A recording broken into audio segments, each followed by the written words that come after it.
Good evening, good afternoon, or good night, or good morning, or whatever the time is where you are.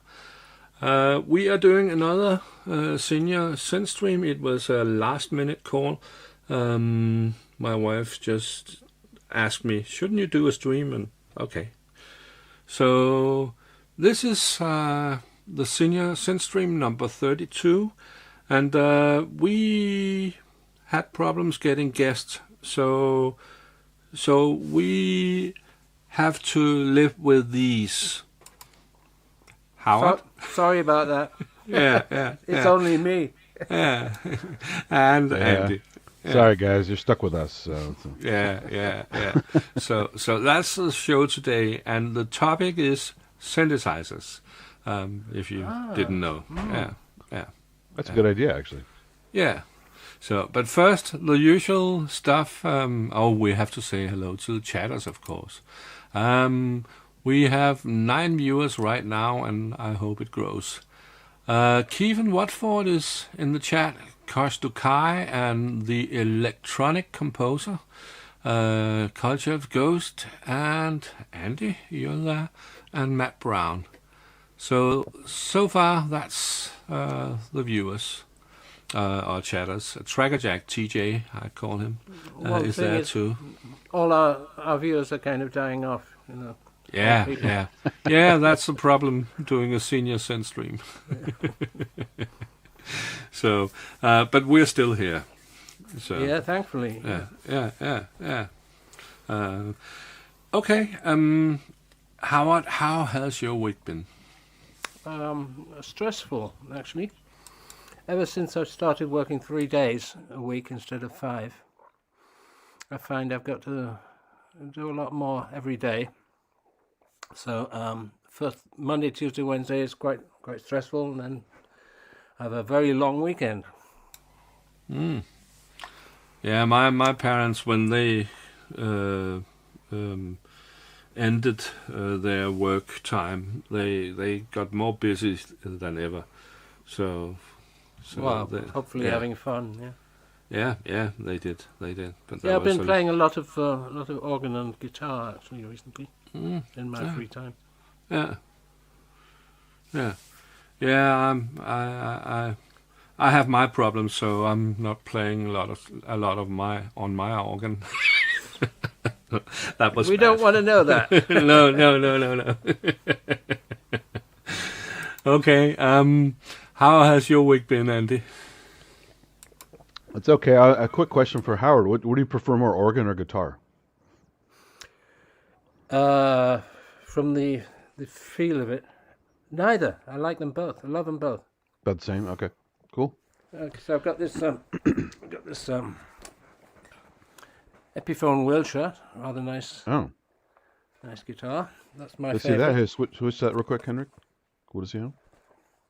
Oh, okay, nice. Yeah. Got the humbuckers I've had that for right? about a decade. Really into it. But That's I've cool. got another 10 guitars, so that's the way it goes. I have. You probably haven't seen the show I do with Eddie. No. 6 oscillator show about guitar MIDI stuff. Which Eddie? It's Eddie. God, I never use his last name. I forgot What's his that. last name? Yeah. Van I never use Halen. his last name. No, it's not. He's a Spanish guy living in the UK. Really cool guy. Is it Gonzalez? No, it's not. I can't remember actually. No. Anyway, Garcia, there you go. Yeah, somebody's got it. Chat the Garcia. link to me. But yeah, I will, because we talk about all the stuff in between. So it's guitar, MIDI, guitars, with MIDI stuff bolted onto it. This is my main stomp box. Oh, nice. For what they do, they're dirt cheap, and get a good tone out of that. But I actually do a kind of bi-amping with Cool. with that Yamaha there. THR 10, 20? No, 10? You 10. You don't have noise issues, I take it. No. Because that's where I live. I really couldn't do that. I pissed off my neighbors. So I don't. No Marshall or Big Fender is coming into my living room. yeah. But we talk about all that stuff. In fact, I have a GK3 pickup to add to one of my guitars, so I'm gonna shoot a video of that to show people how to do it, so they can start doing it if they want to bring MIDI world into their guitar. So should be fun. Yeah, as far as my week goes, just the usual stuff. We had a fun hardware jams earlier in the week for the Spy theme, so I was doing like Lalo Schifrin and John Barry kind of stuff, which was fun. Lots of minor ninths, yeah. Just the kind of kind of sneaky music with the bass line and the flute and a certain kind of acoustic pattern, and it was fun. I kind of hybridized a bunch of different things together. And then my new toy showed up, the cigarette. Ah, yes. So, Yamaha something or other. I can't remember the name. Track. Sig. SEQTRAK, and it's basically they literally took the OPZ from Teenage Engineering, added a whole bunch of their own tweaks to it, made it better and cheaper. Yeah. I wouldn't say better. It's actually lacking a lot of stuff the OPZ has, but it completely. If there's any doubt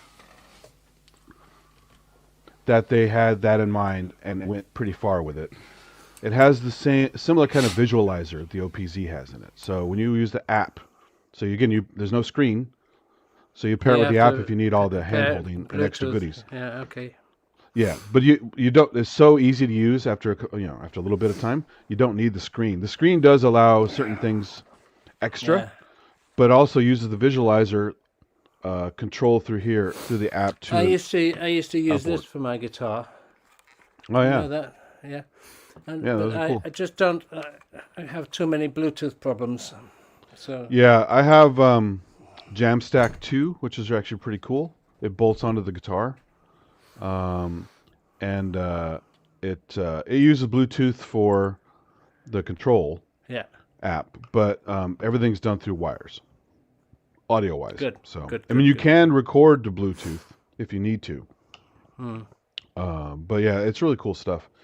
So the cool thing about this is you have all the standard stuff, and I can talk about this later after Henry. No, you can talk about it as much as you like. It's very interesting. Yeah, it's a cool unit. So we're still learning it, but. Yeah, you can talk about it.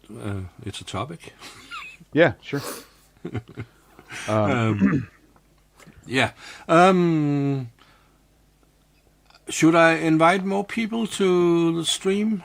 Open it up? Or is it too early? Well, doesn't matter. I mean, we can talk about a few things first and then do that. It's up to you. Okay. Let's talk about a few things first. So, you start. Okay, my latest toy is the Selena. I don't usually buy B-word instruments, but it's one of those things I've been wanting for a good while. So, yeah, lovely old 70s sound. That string machine. Do you have other string type things, or is that the first dedicated That's string? the first string machine I ever bought. Okay, you don't have a strike fet or that stuff. No, I've got the Mellotron, of course. Which okay. I suppose counts. Yep. This little white one there. Oh, you got that one. Nice. Yeah, those are cool. I have M-Tron Pro from G-Force. That's amazing. Yeah.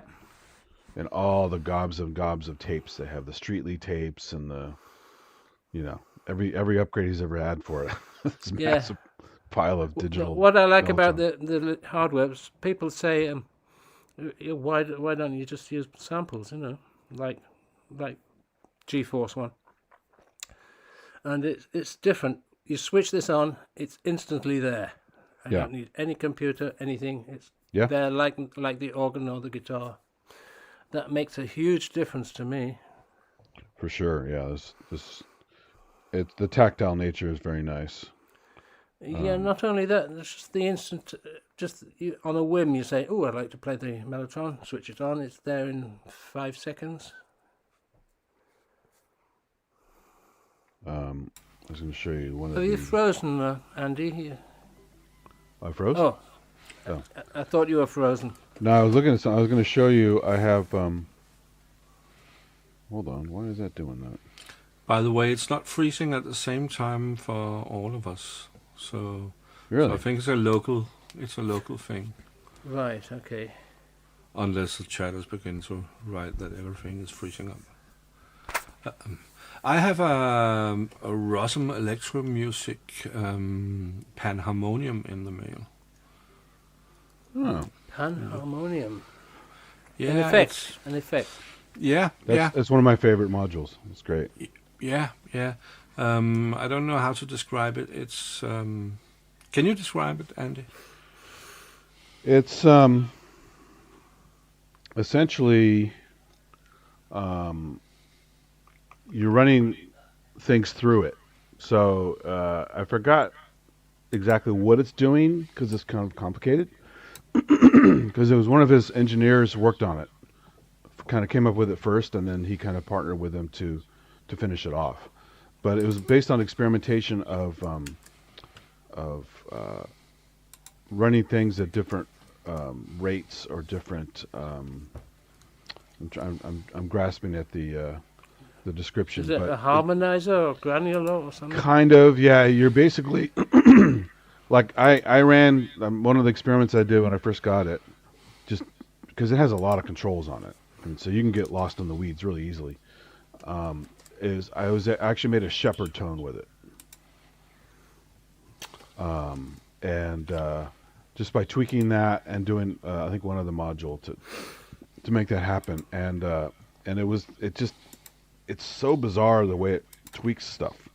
It's more of a kind of like a granular thing, I think. So you shepherdized any audio that you put into it? Yeah, I didn't feed in very much into it, but I was processing the crap out of it with this thing because it's like tweaked delay effects. It's like a delay line mixed with kind of almost like a sample mangler kind of thing. You could chat a link into the chat room. There you go. There's a picture here. Yeah. That's it. Yeah. So when I see the names of the stuff, it'll probably come back to me more.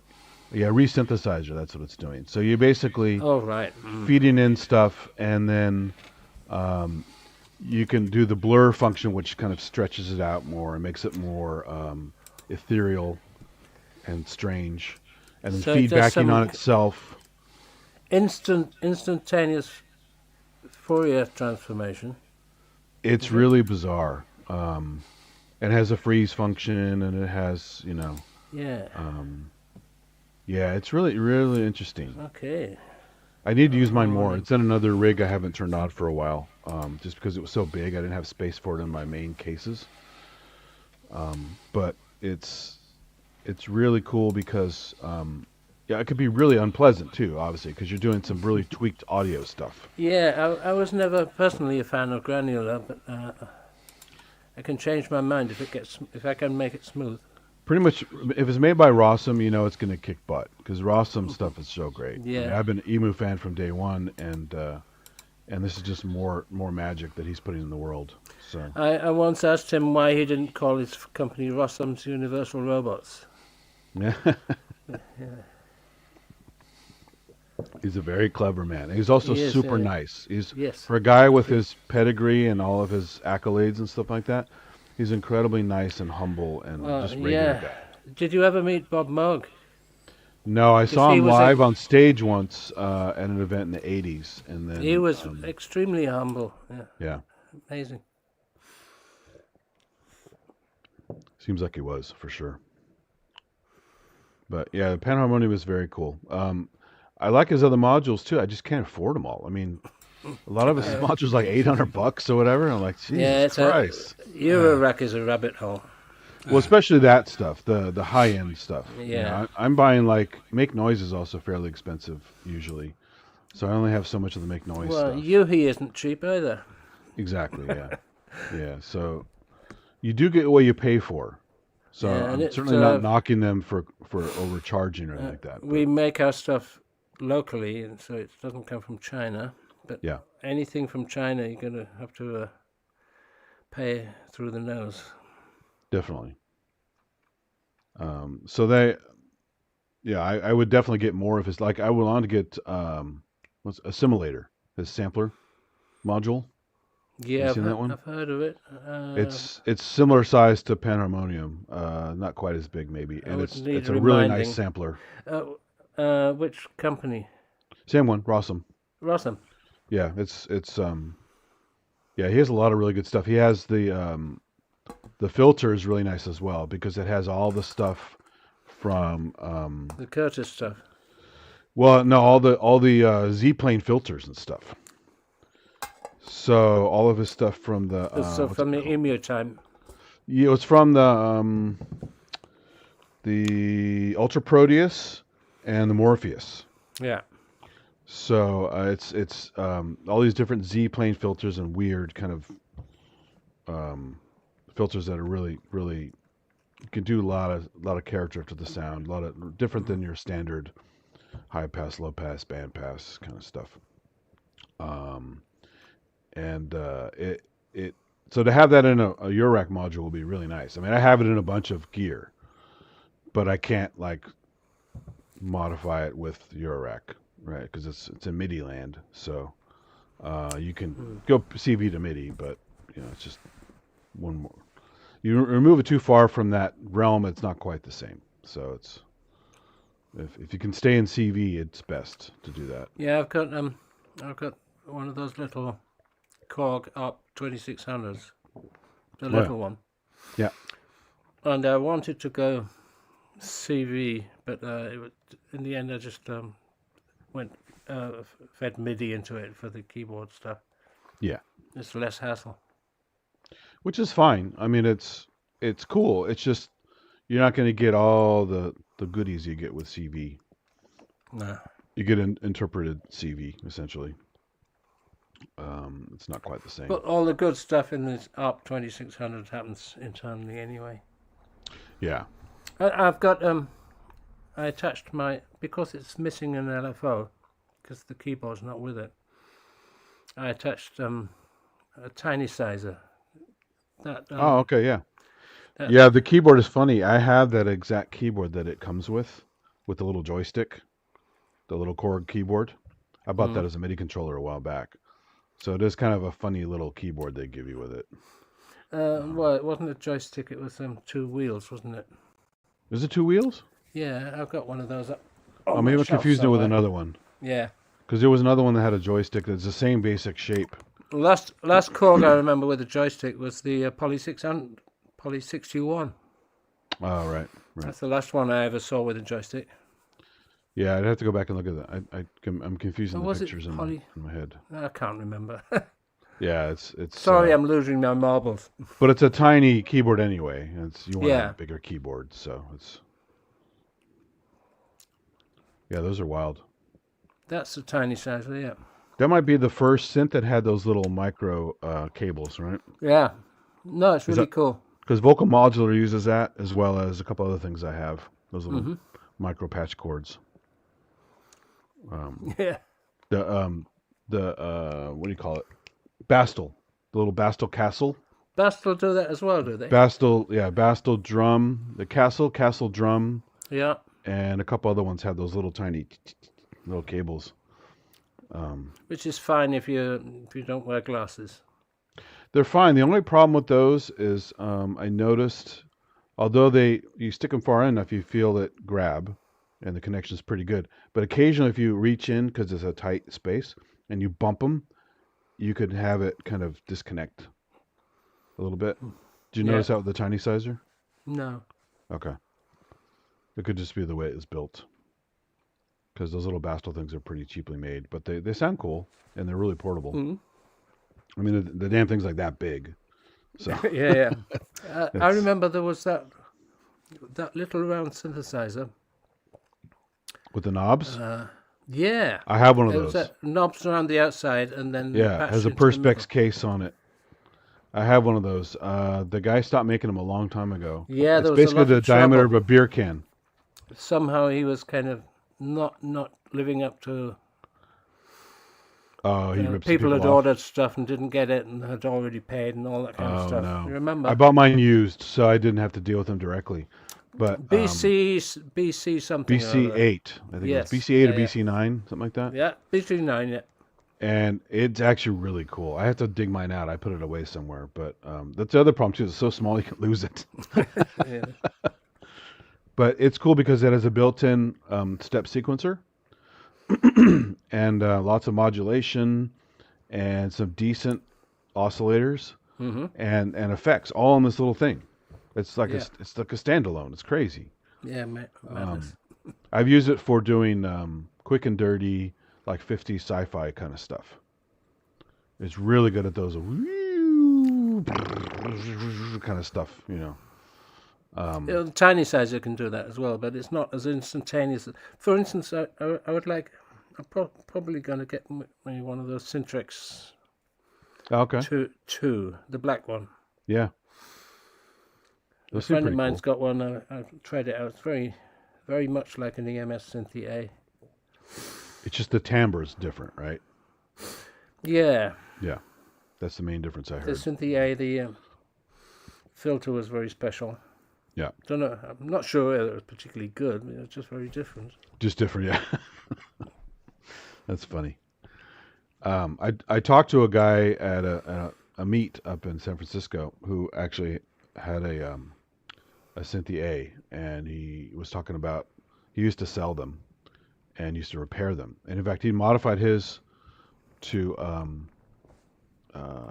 something happened with the vernier dials or something like that in them. So he had them buffered, yeah.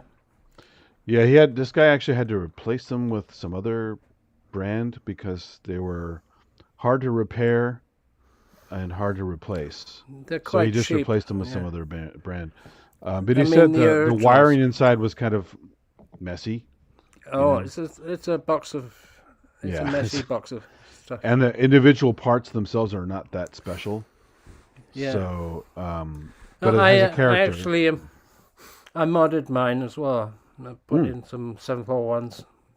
Do you have the keyboard for it as well? I did. I had a KS, the blue one, and a DK2. Oh, okay.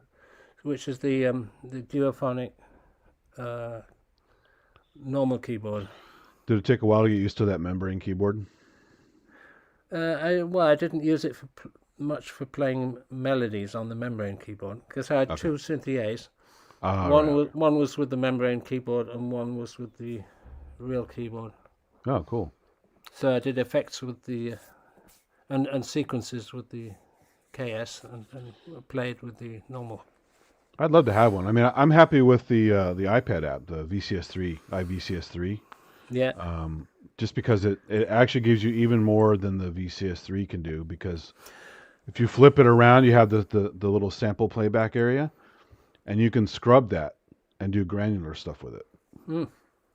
If Behringer came out with one, I'd unfortunately have to buy one. A VCS3. I would too, just because I'll never be able to afford a real one. Yeah, that's it. And same with the AKS. I couldn't afford that either. So it's just if someone made a copy of that, I'd definitely buy it as well, because they are fun units for sure. Oh, absolutely, yeah. Can't say 100% understand all the functions on them, or to make them work. There's not really all that much to understand. Well, to get more than just the weird stuff out of them. You have to think in terms of feedback. Architecture. Yeah, for sure. But yeah, the VCS3 app is pretty cool. There's some really, really good presets on there, curated by the guys who made it. So was that the Sills Lab one, or there was a few others, weren't there? I don't know. Did Sills Lab make one as well? I can't remember. I don't remember about that. They do make other cool stuff though. I do like Zill. I have a list of Zill's Lab stuff to buy. I just behind on a lot of stuff. I haven't just with the job situation lately and not working as much as I would like. I am not buying as much as I was buying. Which is probably a good thing. Slow me down a little bit. Yeah. Just buy too much crap, Yeah, you're not the only one. which is why I got the Seek track, because it was $100 off. So I'm like, all right, if it's $100 off, now I have to get it, because the price it was at was already decent for what it does, but it at $299 it was just it's hard to pass it up. Yeah. So, but So Henrik, what have you bought anything new? Yeah, the panharmonium. That of course, yeah. And I do have a mutable instruments Beats already, but I did buy a Monsoon too, which is much like it. And again, the Rossum thing is also a bit like that. So it's a lot of granular. So I hope I will use it. that new IntelliGel granular thing is really cool. Yeah. That Randy covered recently. Mm. It's got that nice slider. It reminds me of the Akai SX12. Yeah. You can jump around. Oh, yeah. I know what you mean. Yeah. It looks good. Yeah, it sounds cool. It's very nice for... I have the Make Noise Morphogene. Yeah. Which kind of does that morphing thing between samples and some granular stuff as well. Just a little less controllable, maybe. It's more meant to kind of... What was that thing that Axel Hartmann made? The Neuron. Neuron. Oh, I love that. I had the software version. Yeah? Yeah, the Neuron VS is really cool. You can get it for free on Facebook. It says a Facebook group he opened up years ago when he upgraded the Mac version. He didn't upgrade the Windows version. He didn't have the code rights or all the code to work on it. And it needed some serious work because it had memory leaks and stuff. So it still works. I used the Windows one first. But it's the Mac one. Did it have to use that little bit of hardware? The new controller is not required to make the new Mac one work. But in order to really modify it, you can't... He'll probably be at Superbooth. He is every year, so I'll ask him about that. Yeah, you can do... I've seen people do CC controllers of their own to kind of make up for the missing nuke. But the cool thing about the nuke is it emulates the actual interface of the hardware. Because on the Neuron hardware, there were like 3 control areas looked just like the nuke. One for the effects, one for the resonators. Actually, one for each resonator and one for the effects. So 3 total, spread across the keyboard. So you have this little mode switcher on the thing you had to get used, just like when you had to get used to using octave switching and stuff on a controller. You just know which mode you're in, and then you noodle with it. Like the little Iridium as well. It works really well, and man, that thing is wicked. I love the Neuron. It's very digital, so if you don't like digital, hey, sorry, Well, I remember trying the Neuron when it first came out, and I was not impressed. Yeah, some of the presets are crap, but when you get the right presets on it and you tweak them the right way, I've actually made my own models for it. I've imported some samples and made my own models for it, and that was a lot of fun. So it really is a unique instrument. I think the idea is much better than the actual result of morphing between 2 samples. I mean, it's an early product. It's you think, old, wouldn't it be fantastic if the piano would kind of slowly turn into a choir or something like that? The fantasy is better than the reality. Well, that's why this IntelliGel one sounds a lot smoother. So when you're using that little slider or some CD to control it, it sounded, in the demos at least, it sounded a hell of a lot smoother and more nuanced as far as that feature goes that you're talking about. But I still love the Neuron. It's just... it just sounds so unique compared to so much out there. And again, it's all about the presets, or if you make your own models for it, whatever. It's all about that and how you constantly, because you can make it constantly moving. The one thing they didn't get in the software, which is a bummer, and he couldn't fix it in this upgrade, was the stick recording. So all this cool modulation you do with the stick, on the Neuron keyboard, each one of those sections, you could record the stick motion for each area, which means, and hands are free to do just regular playing. If you want. Those sticks looked really cool, didn't they? The orange plastic. They are, but they're fragile. Yeah. I think And they're they get 3D stolen. printed. Well, they're 3D printed, so the plastic is very, very fragile. So you can't you gotta be careful when you know, I've actually broken the end off a little bit. You mean on the nuke? On both. Yeah. It's the same mechanism on the keyboard also. So those little it's like a thumb top stick. Yeah. You don't want to put too much pressure on them or bang them because the plastic will shatter. You know, they try to make it cool, translucent orange. Yeah, lovely. But in doing so, they made it a weaker plastic, right? So that it does have some flaws. But like, you know, Ty Unwin loves his. I don't know how often he uses it, but he talks about it. Who? Ty Unwin. Oh, Taiwan. Yeah, he loves his. He has a proper keyboard Yeah. because, of course, he can afford all this stuff. Yeah, he gets everything. Yeah, basically. I've seen them come up here and there online because they're basically PCs in a box that need to be it's a upgraded. Linux PC with a loud fan, if I remember rightly. It's a Core 2 Duo or no? Core 2 Duo is the other one, the emulator one. This is I think it's a Pentium 4 in there. Pentium, yeah, it could be. Yeah. So it's really old. So Yeah. if you're going to run anything or keep it up to date, you basically have to swap out the guts and get it all to work. So they have the Facebook page has a bunch of guys how to do it, how to repair it and stuff. There was a question before from I Sing the Body Electric. About whether I use granular synthesizer on the Quantum. I can't remember. You mean just the resonator thing? Resonator oscillator. Yeah, I did plenty on with that. But it's not really what I dislike about granular is when people feed complex audio into an effect, the granular effect, and call it art. Yeah, it can be like anything else, an overused effect. Yeah, about that, I just got this one. I have to do it like this, and I will say I'm sorry it's on upside down, but it's the Essence FM, and yeah, and I love the demos, but the demos are really drowning everything in effects, so it still sounds like a DX7 when you remove the effects, except this one sounds like 16 Isn't it? DX7s. I thought it was 11. Is it 16?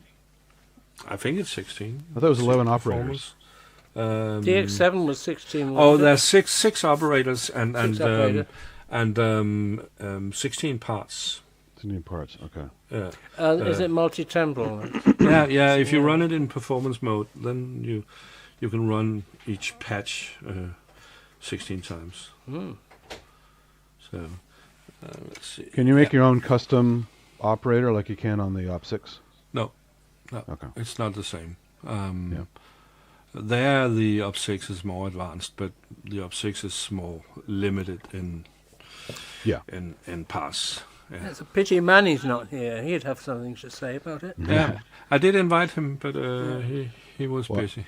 They had a deal, I guess 2 years ago, something like that, on the on that Essence, and I had a little bit of extra money. I thought, do I really want to get this or something else? So I talked to Manny for a while about his experience, and I almost got it, and then I decided, nah, I'll get something else. It's that's often a deal if you look at Kodoma's Kodomo? web page. Yeah. At the moment, there's a deal. I think it's 100 off or 200 off. And a short while ago, it was 400 off. So it's worth watching their page. But when they are at the normal price, it's cheaper at Thomann. So Well, because I got myself a Reface DX, and I've hardly played with it, I'm not going to be. I'm not in the market for. Oh, I do like the FM Reface. synth. In fact, Yeah. this little cigarette here has the Reface DX in it as one of the engines. Ah, So okay. yeah, it's 4-op FM. Yeah, I've been considering getting the Reface and the programming unit for the FM. Yeah, those are pretty cool. Yeah, The app alone, Sound Mondo. Have you seen Sound Mondo? yeah. That really makes it. Oh, kitty. Sound Mondo really makes it fun because not only is it your preset bank, but it's your editing, your extra editing is there as well without having the menu dive too much on the actual unit. And those little slider areas are really fun and quick and easy to use. So it doesn't take long to go in and start noodling with stuff and getting some interesting results without getting totally lost in the weeds of like a DX7 or a TX81Z kind of thing. So it's a very capable unit. And I've got the other. Well, I've got a Reface CP, which is wonderful. I still need to get one of those. They're never on sale. That's the only one that really never goes good, on sale. Really good. Yeah. If you're in the market for a kind of. You're an Rose. organ guy. What about the YC? You don't have the YC? Yeah, I've got YC as well. Okay. Yeah. The only one I didn't get is the synth one. Oh, CS is fun. CS. Yeah. The problem with the CS is you really need Sound Mondo for the CS because it has no memory. Yeah. So it's you got the full controls of everything. And I stuff, actually like that about the CS. The I do, idea but that sometimes you want to there's go no back to memory. a sound, so having the memories is nice. You make I really like that sound, and it's not, it's kitty, and it's not modular, so I'm not going to say, I'll just, put up with all that nonsense. I want to have it instant recall on a unit like that. So yeah, CS is very nice.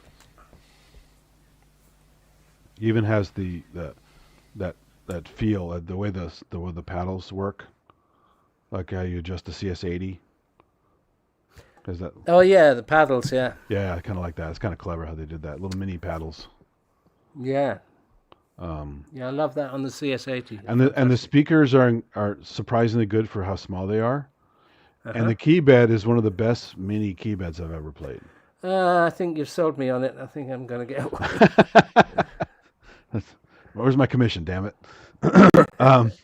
But yeah, the only one I wouldn't get is the YC. I'm not that much into organs. I do appreciate it. Yeah. But I'm not. I don't really play. I'm not an organ. I don't have it in my background. I don't really know what. I consider it a Hammond organ and kind of fiddle with it, and I'm just not. Yeah, I got it. I bought it before I bought the Hammond, so it's kind of. It's not getting much use these days. Yeah. The YC. Yeah. Did you find it when you first got it? Was it fun to tweak on it though? Absolutely. Yeah. Yeah, very good. Good organ. Yeah. So they're well made. They're sturdy. I even got the stupid, because I like mobile stuff, I even got the stupid custom bags for them, which are kind of expensive. And you got to have that little MIDI dongle, same one they used on Neuron, and MIDI the cigarette. dongle. Yep, it's got a in and out Y cord. It has a custom. Oh, the in-out. Yamaha one. Yep. All right. Okay. So that It's comes a with it. CME Don't lose just it one. because you got to Yeah. go buy another one. It's like $30 to buy another one. It's the only way you get MIDI on that box, hardware MIDI anyway, is the little Y cord. And I think they just did that because they already had it for the Tenorion. So let's leverage technology we already have. They could have easily done MIDI, mini jack MIDI. Thing. You mean this one? There you go. Yep. Yeah. That's it. So each one comes with one of those, and if you have to replace them, they're kind of expensive sometimes. Because I have had Tenorion for years, and I bought a used one that didn't have one, and I bought a new one that had it, and so I wanted a second one. I had to go track it down, and it was a little tricky to find back then. Now it's easier to find because all these other things use that same cord. Yeah, I think they made a mistake. Such a proprietary little Exactly. thing here. Where's my camera? right Is it there. just a DIN 8, right, on the Mac? Is it like a DIN 8? Oh, PS2. That's a PS2 connector. Is looks it? like. Maybe. Might be It's a PS2. tiny. I mean, Yeah. if you compare it with a standard MIDI. Yeah. So again, it's good for a small device. That's why they put it on the Neuron. So it makes sense why they had it on there, because they had limited space all over the box. But yeah, now that MIDI, the TRS MIDI stuff is more standard, they should have. In fact, that's what they did with the.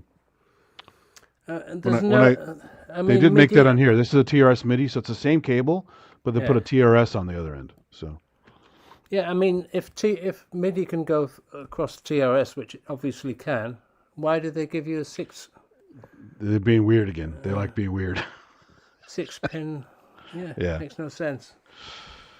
They had probably tons of those cables sitting around and said, let's just modify and make them work on this new equipment. I can't think of why otherwise. I mean, because they don't need the space. There's room for one more jack here if they want in and out separate. Yeah. They just didn't want to do it. So it's crazy. Yamaha does crazy stuff sometimes. Like, what was the one that Manny also worked on? With the vocal formants in it. FS1. FS1R. I love the FS1R, Yeah. but man, it's a beast to go in there and like tweak and it's menu divey crazy. Yeah, But it sounds amazing. I passed up on one for about $1,000. Yeah, I ended up getting a used one for about $900 finally. I got Yeah. real lucky. But now they're like $2,200 or something like that or more. Yeah, no. Yeah, good luck. But that's one they should have added those formants into the Montage M. So why didn't they? I don't know, because that's the only thing that's missing.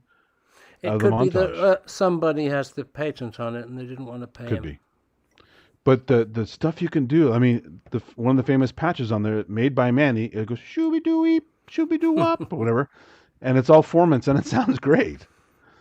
And apparently it's kind of hard to do that too. He said it took a lot of work to make that happen. Yeah, well, Manny knows his onions. Oh yeah, definitely. Yeah.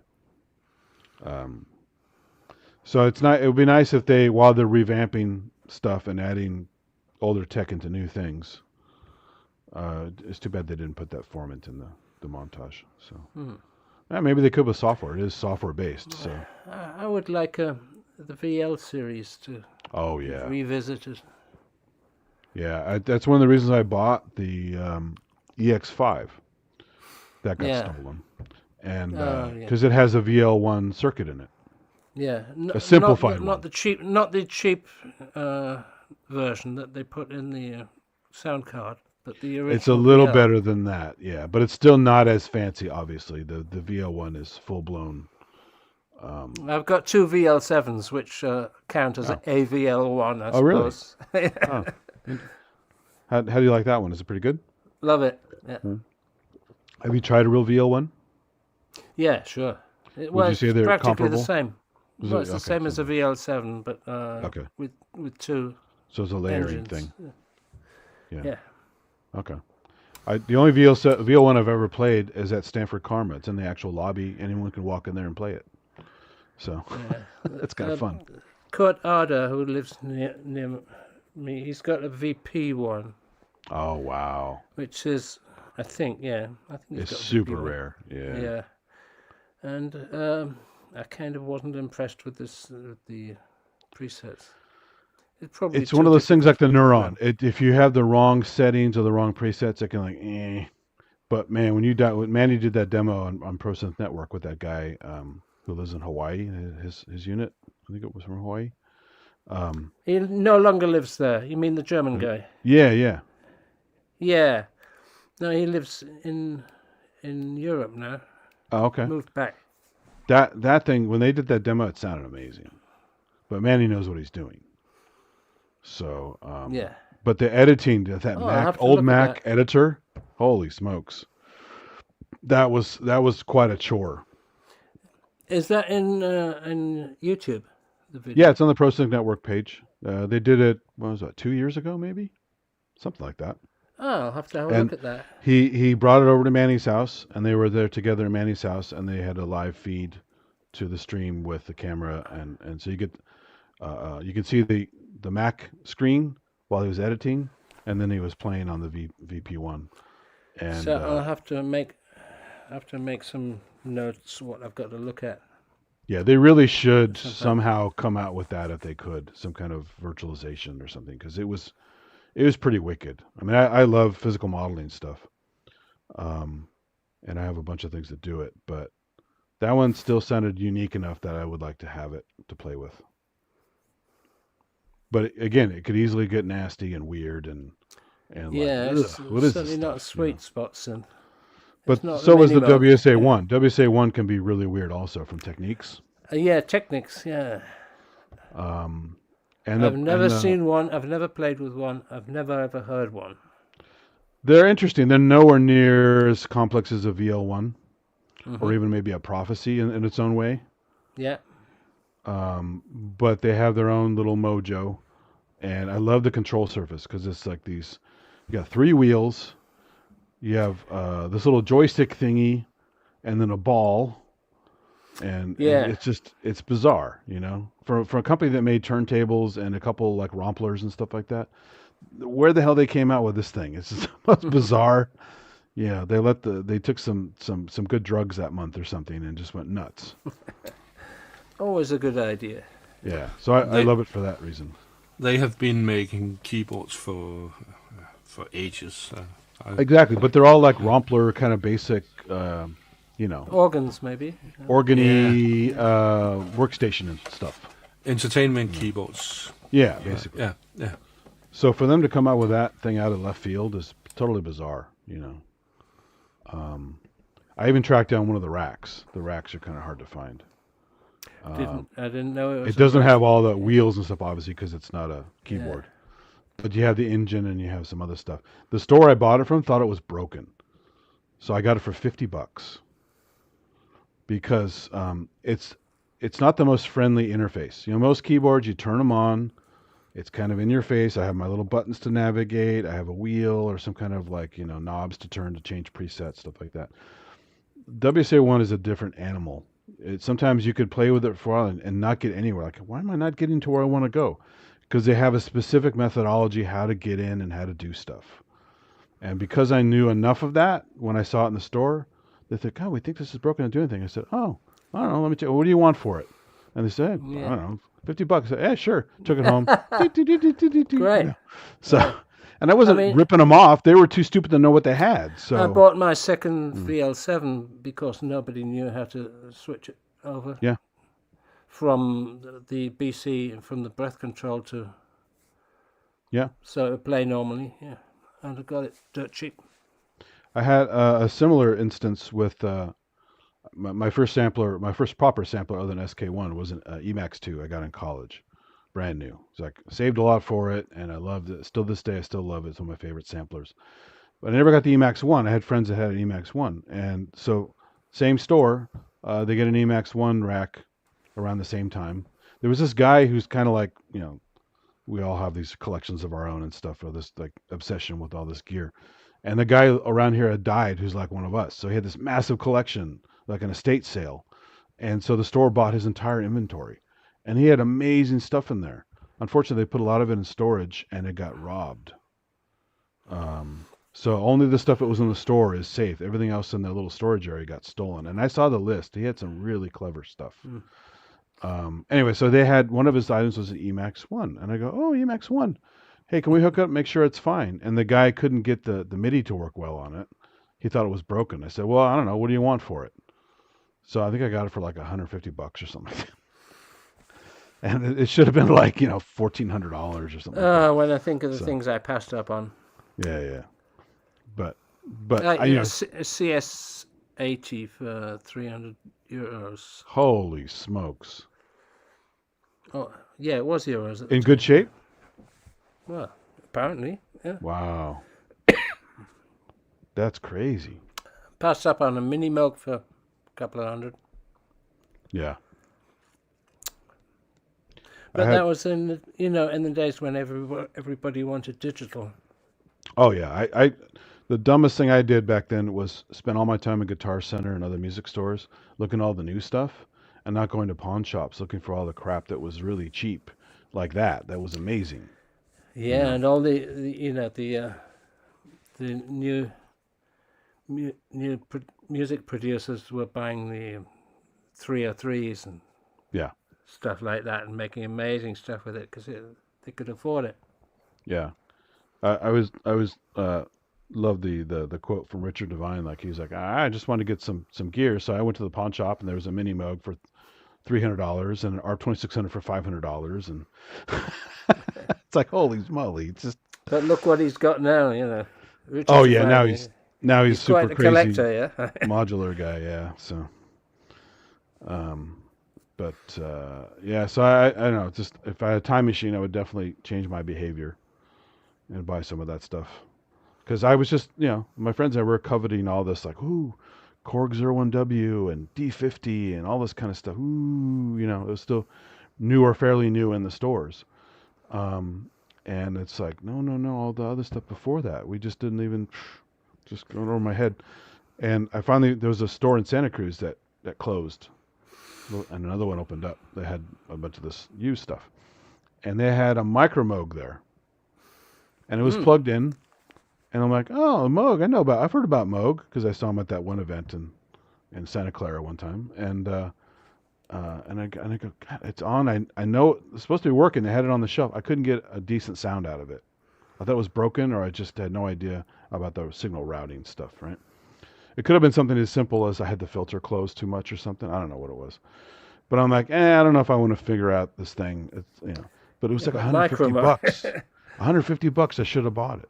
It was a very, very simple synth. Yeah, but for 150 bucks, it's a steal. Yeah. You look for them now, they're Yeah. probably at least $1,000. Yeah. So, yeah, mistakes. Because I got a Rogue eventually. I never got a proper mini Moog except for I got the Model Rogue is D. quite nice. It's nice, but Yeah. it's Model D would have been nice. A real Model D, not the Behringer one. But I ended up with the Behringer one. So Are you happy with it? it's all right. I mean, I like the Neutron more. It's more fun to play with, I think. But and also the other stuff they came out with. DeepMind 12 was pretty nice, actually. Yeah, I didn't like the sound of that for some reason. I mean, the effects help a lot. Just the sound quality. Yeah, the build quality is kind of worse than the sound quality, but I do like that one to a certain extent. I haven't used it for probably a year, maybe more, so I don't like it that much, right? But at the time, I did like it. I think I got it for $500, so that's pretty cheap. Yeah. But yeah, some of the other stuff is good. And their mixers, ever since I got Midas in the works, their mixer stuff's really nice. Yeah, I stupidly bought a couple of their tiny little mixers, the Xenix series. Oh, I have one of those, yeah. Bad sound. The main reason I got I it... replaced it with I replaced it with that little Mackie there. Oh, yeah. And it sounds great. The main reason I bought the little Xenix mixer is it had batteries. It was a 5-channel battery mixer. It's kind of cool, actually. Yeah. But yeah, the quality is, it is what it is. So, but I used to have a Behringer 16-channel mixer with the built-in effects, the silvery stuff that was popular back then. Yeah. And it wasn't amazing, but it was all I had, and it was okay. It's better than the realistic Radio Shack one I had. Yeah. So. Okay. So, I'm quite a fan of the Allen and Heath little mixers. Yeah, I have one of those. I have a a Soundcraft Folio. I have a couple Mackeys. I did end up getting the of all things, the Behringer Eurorack mixer, that big thing. It says Eurorack on it with the separate power supply. But I only hooked it up once. I haven't had a chance to go back to it and really try it out. I'm sure it's not great, but it looks nice. Is that the digital thing that goes with the X32? No, this is before that. This is before Midas. Okay. It says Eurorack on big letters on it. And it's like, it's not even close to Eurorack anything these days, but they wanted to call it Eurorack, right? Just because it was a cool name, yeah. It's a cool name, exactly. And it's like Eurorack made in China, you know. So yeah, we've got the rights to a thing called Berlin Modular. oh It's got quite a nice ring to it. We haven't really done anything with it, so we called two of the products two of the software things the Berlin Modular. So Ace and Bacilla. nice. Well, I think Berlin Modular. I think Tangerine Dream. So that's Yeah, that's right. Yeah. They had all this custom. I don't know who made it for them. Do you know the history of that? They had all these custom modules made for them. Yeah, I know who would know. It was some. There's Native the Yes guy who from often shows Martin up in and here. from Yes. Synthesizer Studio Bonn. Oh, really? That guy should know who made it all. Yeah, it was some kind of weird, like, it's a push button operation. You didn't have a bunch of cables everywhere. They were able to route stuff with push buttons and stuff. It was kind of clever. It was very clean. Anyway, did you watch their live shows from back in the early 80s? There's no wires hanging out everywhere. They have a few here and there because they have the Moog sequencers, and they have a few other things that are like pre-built. But then they had this customized thing. It was I could never place it by looking at it. I saw Tangerine Dream in '74, I think. Oh, wow. And they were in the Albert Hall, and it was really good. Is that Atom? Is that the Atom period? It was some Zeit? Federer. Oh, Federer. Okay, Federer. Okay. And it was definitely before Ricochet Okay. at that time. And after, once they discovered General MIDI, I kind of lost interest. Yeah, they have some good things here and there, and the new guy's pretty good. I've seen the new trio with Thorsten Questioning and the other two guys, but it's not really it doesn't have the same kind of 70s magic.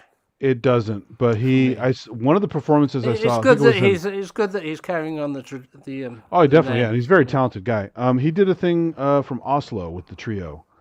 It was one of their live shows, and that was really good. It sounded more like the old stuff than anything else they've done. Mm-hmm. But yeah, most of the new stuff is just they've tweaked it so much it's no longer the same tracks. Mm-hmm. It's sometimes it takes me a while to recognize them. That's how different they are. I'm like, wait, what track? Oh, I know. Yeah, why not? Bob Dylan did that, you know. Yeah, exactly. But it's funny how he's mostly kind of a one-man show. I mean, most of the stuff is behind him and around him, and the two other performers just kind of fill in the gaps a little bit. He's Edgar Froese gave him the job. Right, he's a control freak to carry on the. Because the violin girl stands there in some of the concerts, like just waiting, for her part, and occasionally she gets a little pad controller out and does some stuff, but most of the time she's just kind of standing there with her violin waiting to play her part. And it's kind of a shame. Why not? I'm sure. The third guy he's quite good. Well, it was Ulrich Schnaus, right?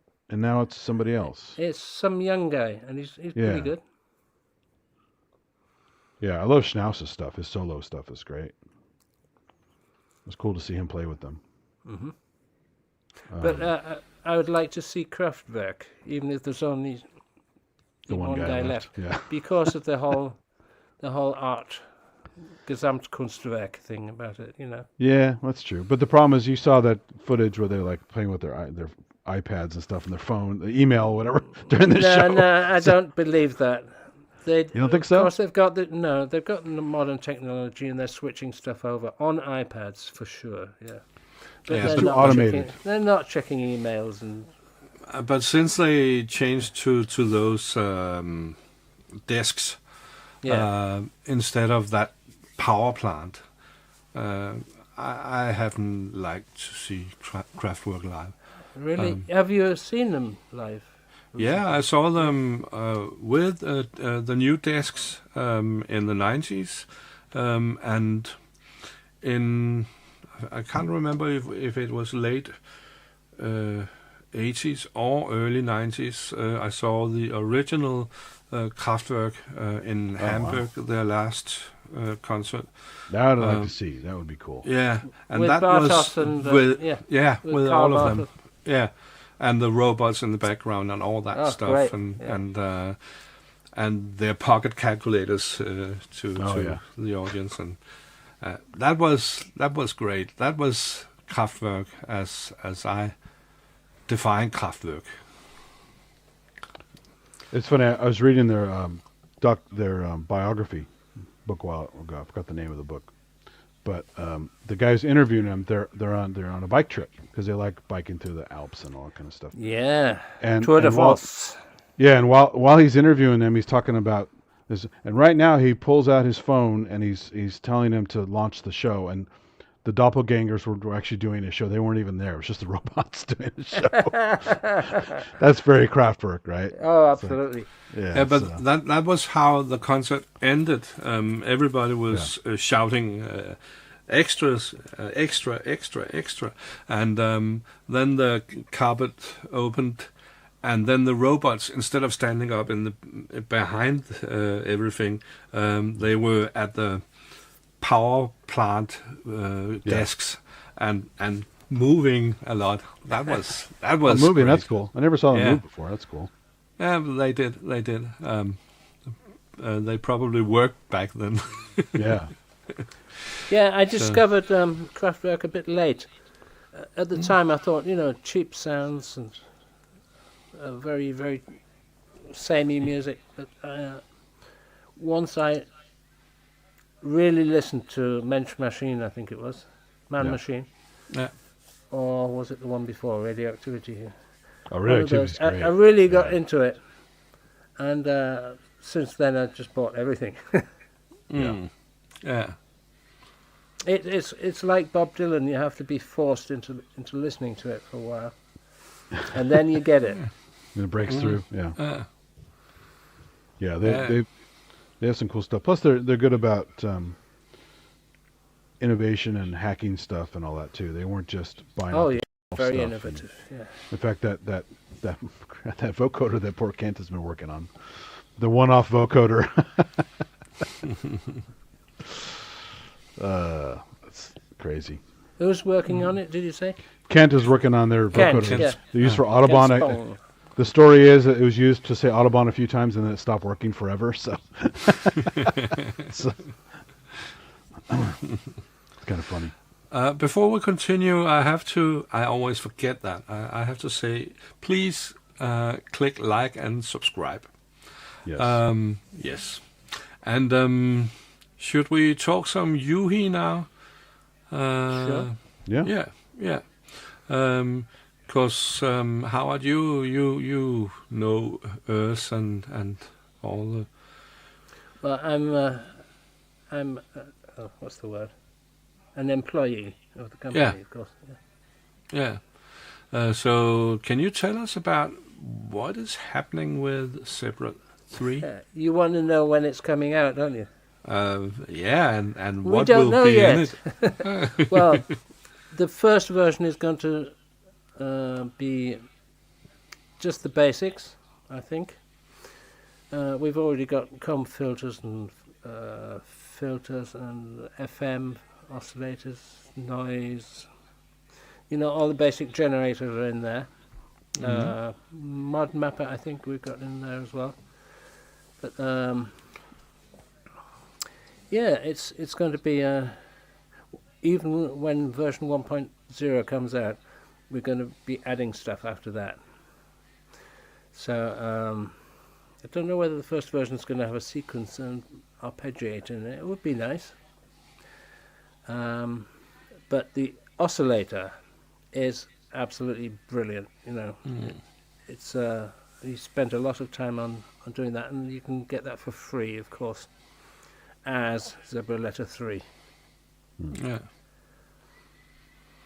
It is Zimmer, Hans Zimmer's favorite plugin, as I Well, there's understand. Zebra 2, his own version of Zebra 2 is, Yeah. But Zebra 3 is a different beast. It's 10 years after, or is it 15 years? I can't remember. Things. What was the original version supposed to be? Was it emulating a specific synth line, or was it supposed to be a hybrid? I never asked us what he was basing it on, but even then it was all spectral effects on the oscillators and stuff like that. It's very novel. I think it came out of his own fantasy. Okay. I don't think he based it on anything at all, really. Interesting. And the same with the Zebra 3. You know, the oscillators are spline based, so you can draw them like in a graphic program. Yeah. Or additive, and then do all the spectral nonsense with it. That's like cool. Making a plucked string by decaying the partials differently at different times. All this kind of physical modeling stuff is possible. Nice to have a proper interface for that. There was a setting on the Emacs 2 where you could use the slider to draw waveforms. Yeah. Slide with a slider. Yeah, it was like it would scroll, and you just have to kind of. I was imagining it being like one of those these 3D toys that kids used to draw things on. They've got like a Etch-a-Sketch. Etch-a-Sketch, yeah. Yeah. Well, yeah, of course you can draw it with the mouse. Yeah, you can draw it. Yeah. Freehand. Of course, the Fairlight had that option too with the light pen. You could draw all kinds of stuff. Yeah. But of course you have to get a feeling for how a waveform translates into audio, and it's not always easy to tell, because you can take a square wave and change the phase of each of the partials, and it'll look completely different, but it'll still sound like a square wave. Well, that's like the famous the CS80 square is more like a rounded off square, right? It's just weird kind of. Is that not just a high pass filter? I don't know, but that's just how it is natively before you do anything to it. Okay, kind of spike and a round bit and a spike. And it's just kind of it's kind of like almost like a little that rounded would off just be tombstone thing. Phase difference between fundamental and the rest. It's weird. Yeah. Well, let's open up the chat or the stream so others can join if they want to. What do you mean by opening the stream, Henrik? I mean, everybody's invited to join on webcam, and then I will include those who is presenting. Brave enough. Yeah. I'm going to do a separate. Get off my lawn. Later on, when I get a little more comfortable with this, I'm going to do a separate stream on this, but I can quickly walk through some of the features of this that are cool if you want. Oh, yes, please, yeah. So, let me get the camera right. So, starting from the left, you have these, it looks like 8, but they're really, one's a control encoder. You have basically 7 percussion encoders, and they're push encoders. So, when you have it turned on, and it's in, like, ready to add step mode, start building up your track. These all will fire when you push on them. So if you can audition your drum sounds, and you go, I don't like that drum sound. So you go over to this main encoder here and you start navigating through the drum sounds. And do that for each encoder until you get the drum sounds you like. Double press is mute again, does it? Mutes it. I think so. Yeah. I think so. I'm still learning some of that stuff, but. And then there's also these chord combinations. So there's a project setting on the side, and that plus the main encoder, and some of the buttons on the side, plus the main encoder gives you different chord combinations to make functions happen, right? So again, no screen. You just learn a few different, like on the OPZ, which is what they copied, button combinations. And then this is the synth section over here. You have 2 AWM2 synth parts, a DX part, and a sample part. You said AW, you mean AWM? AWM2. Yeah, okay. And the one thing that's weird, because they built it, I don't know, there's obviously a reason for it. The way you build up your steps for the drums, and the way you invoke the recording is often different, or how you stretch the measures out. Like if you want to add, you go up to 128 steps on this. which is pretty cool. You make some pretty long sequences, or just now drop it down to one measure. But there's a function up here to use as a chordal function with the synth parts and the sample part, and there's a function over here to tweak this. So they've kind of made an island. They should have put like a line through here. You can't really see it too well, but they should have put a real defining line to break these sections off, because they are played differently. You can bring up a keyboard mode on here where you get the lights to look like the white and black keys, and you can play the synth and sample. Well, the synth parts are not the sample part. The sample parts are one shots. But you can basically have these trigger over here in synth mode, and the drums trigger over here in drum mode as well. And there's a record button here, which is weird, because why is the record over there? Because the record can be used for the drums or the synth parts. But there are 8 buttons here, but one is a function button. It's a record button. So you really only have 7 buttons to play with here. 7 samples, 7, whatever. Somebody in the chat room was saying, was saying that the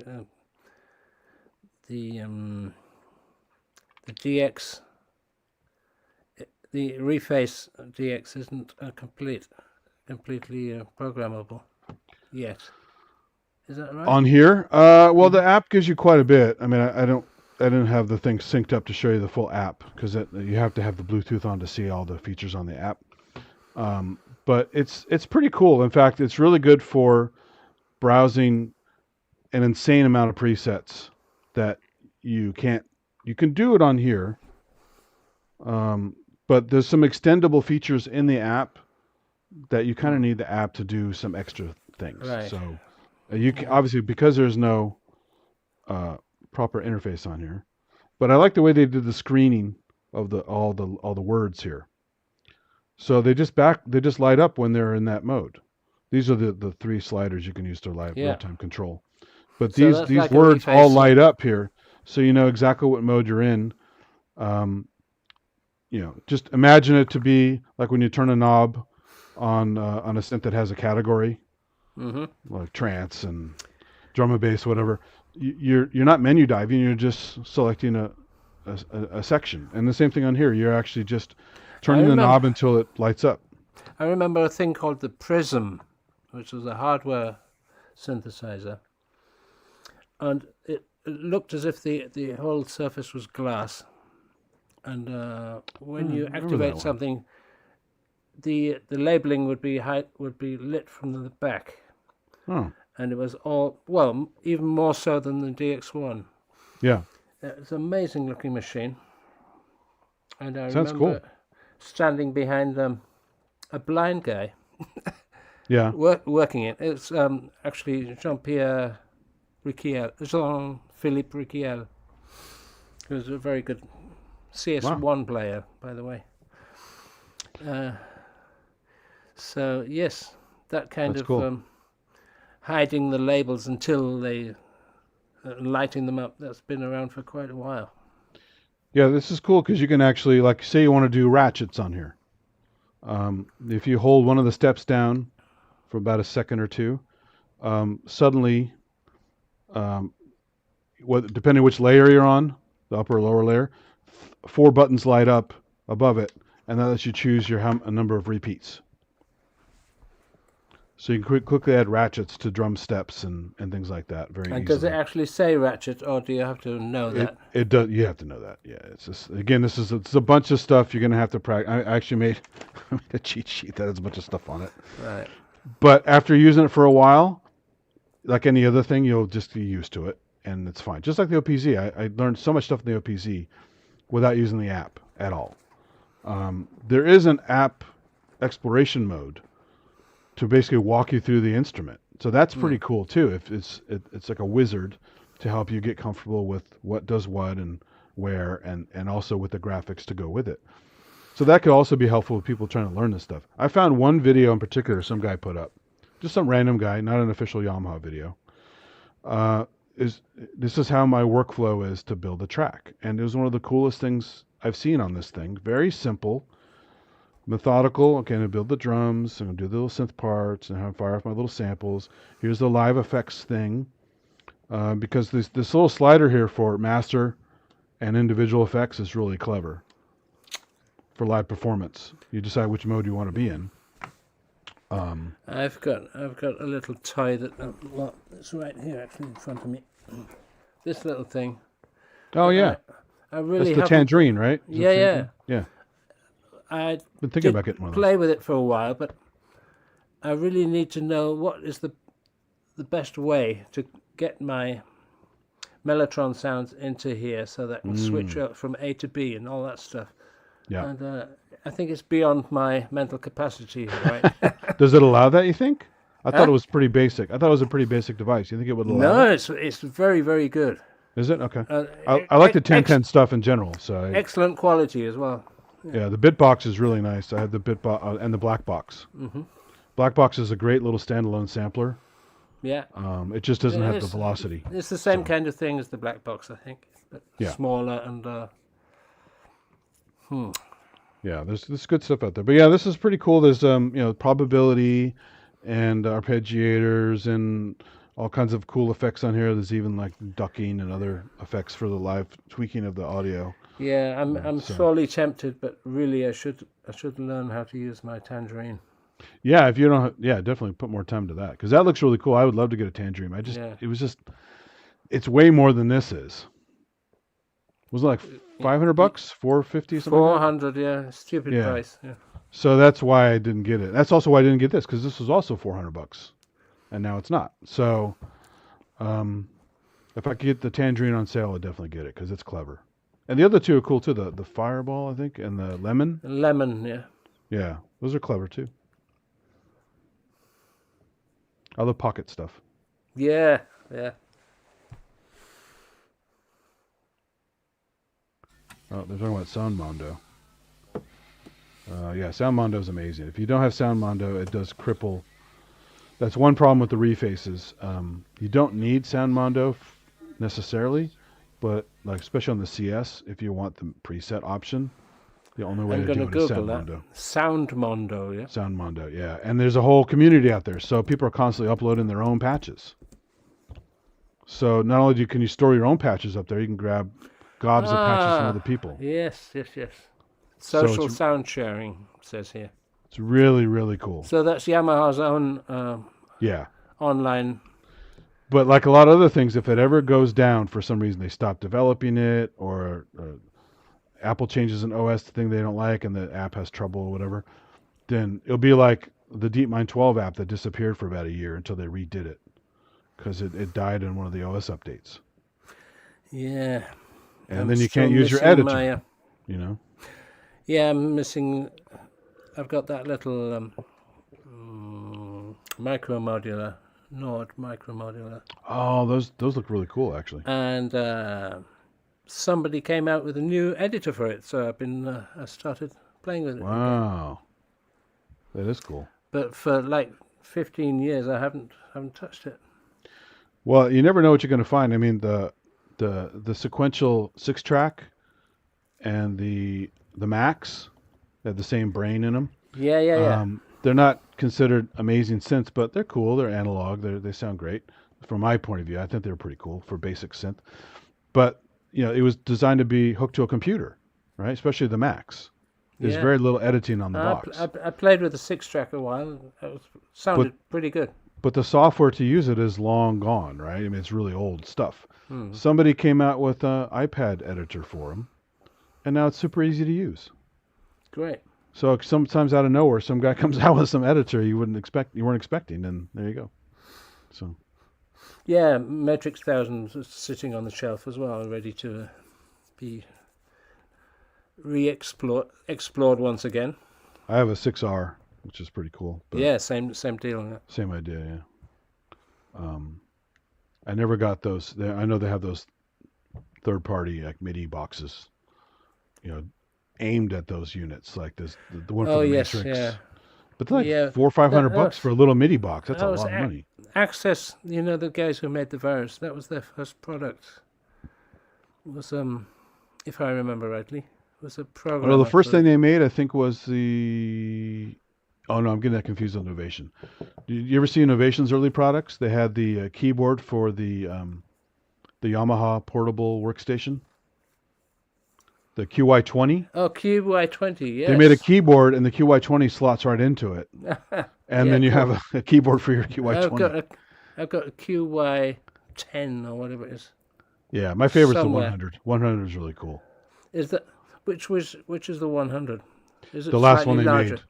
The last one they made, the 700 is a really big one. The 100 is the last one they made in this form factor, and you can actually do polyphonic keys on the rubber keys there. Yeah. And it has a proper filter in there. You just have to hook up a little MIDI box to it, and you can sweep the filter. Which is the one that I'm about to describe? It's a general MIDI synthesizer, and it's in a video case. That'll be one of the QYs, wouldn't it?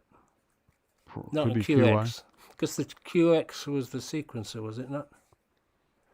That's before my time. I wasn't into Yamaha stuff much back then, but I got caught up pretty quickly with the QY and the RM1X and all that stuff. Yeah, AN1X is pretty good.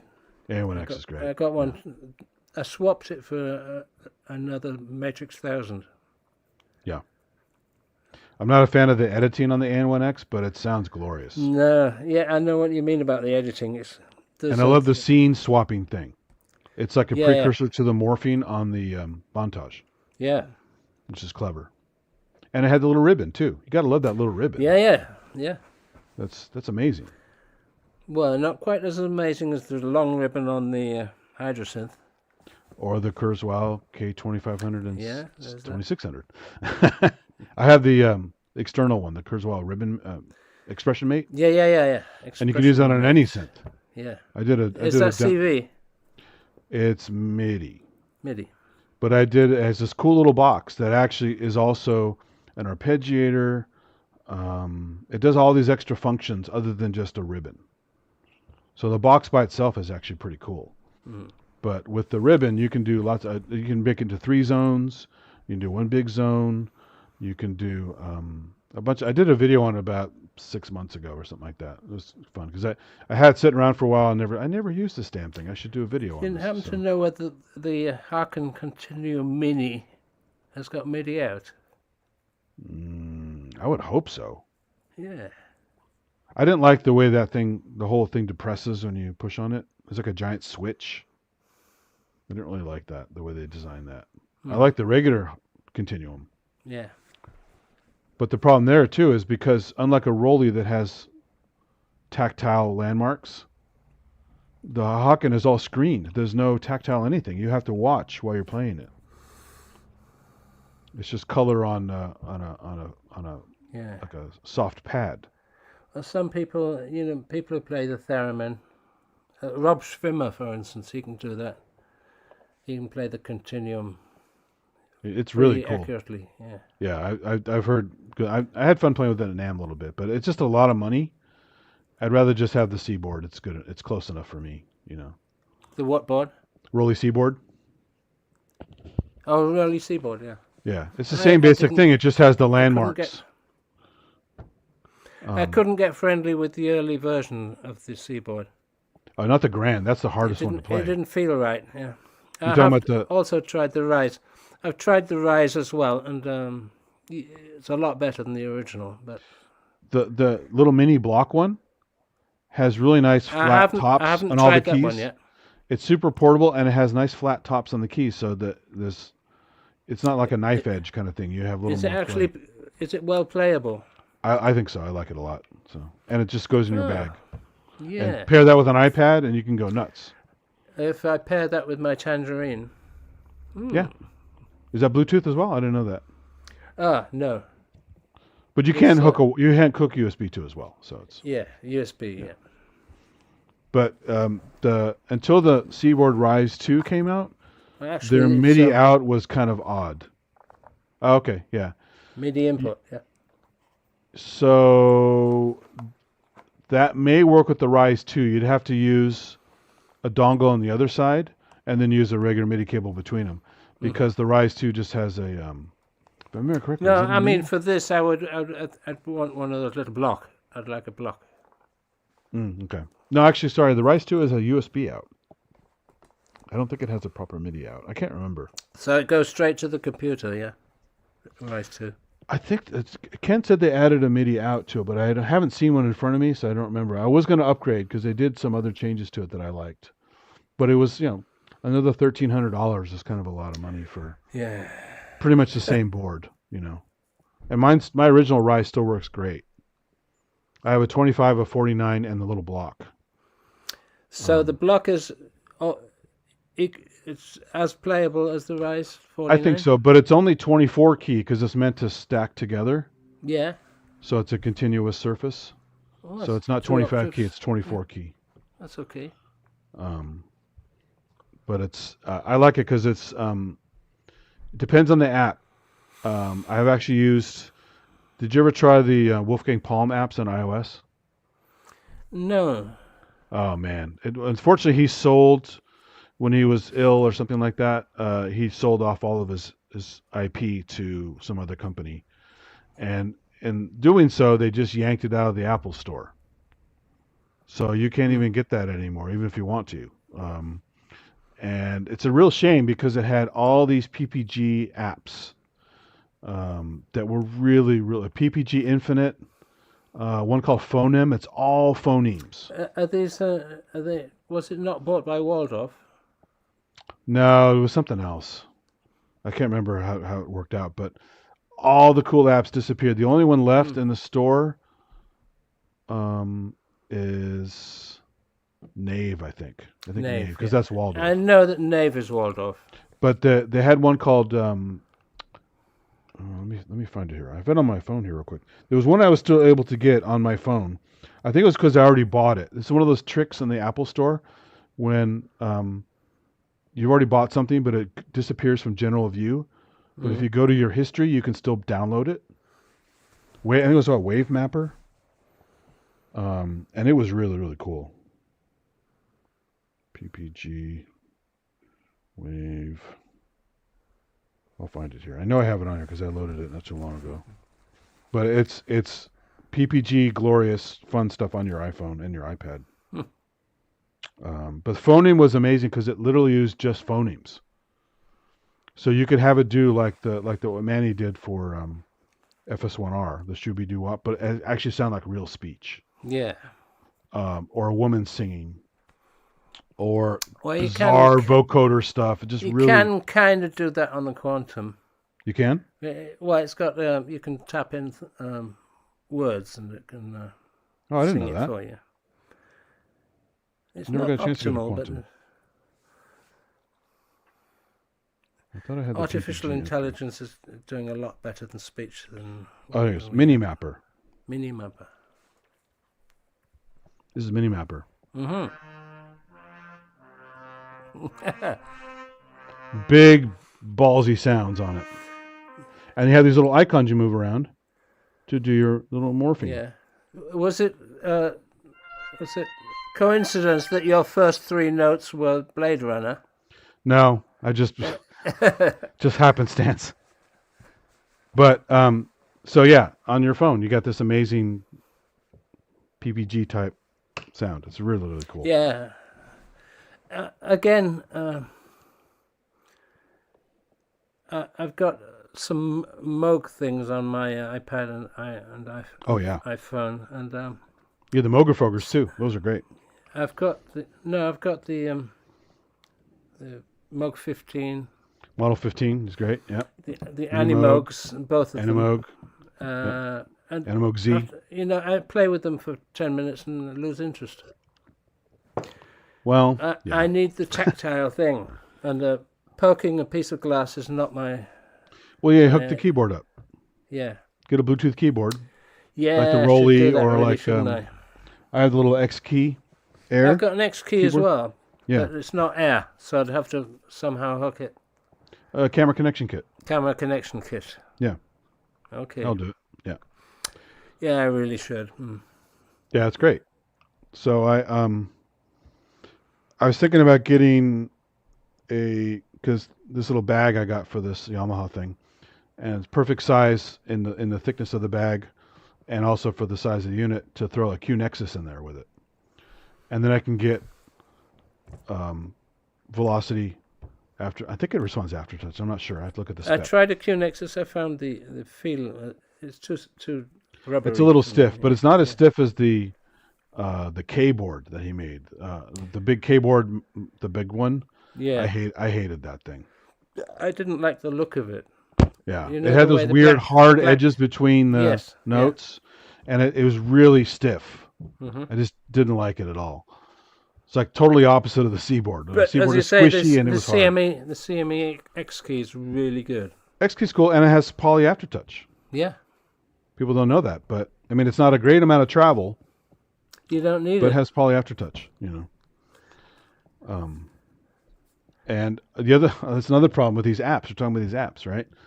Did you ever see the XKey app for the iPad? For iPad. Yeah, No. because there's some cool features on here on the XKey Air that you can like remap MIDI keys and do all kinds of cool like combo functions on it. There's the for the Mac. There's the controller app. So there's an app, but they also had an app for iOS. Mm-hmm. So in the field, you want to decide you want to change some settings. You don't need a computer. You just have your stuff with Yeah, you. I mean that's okay because you can draw a response curve for the aftertouch. Yeah. With your finger.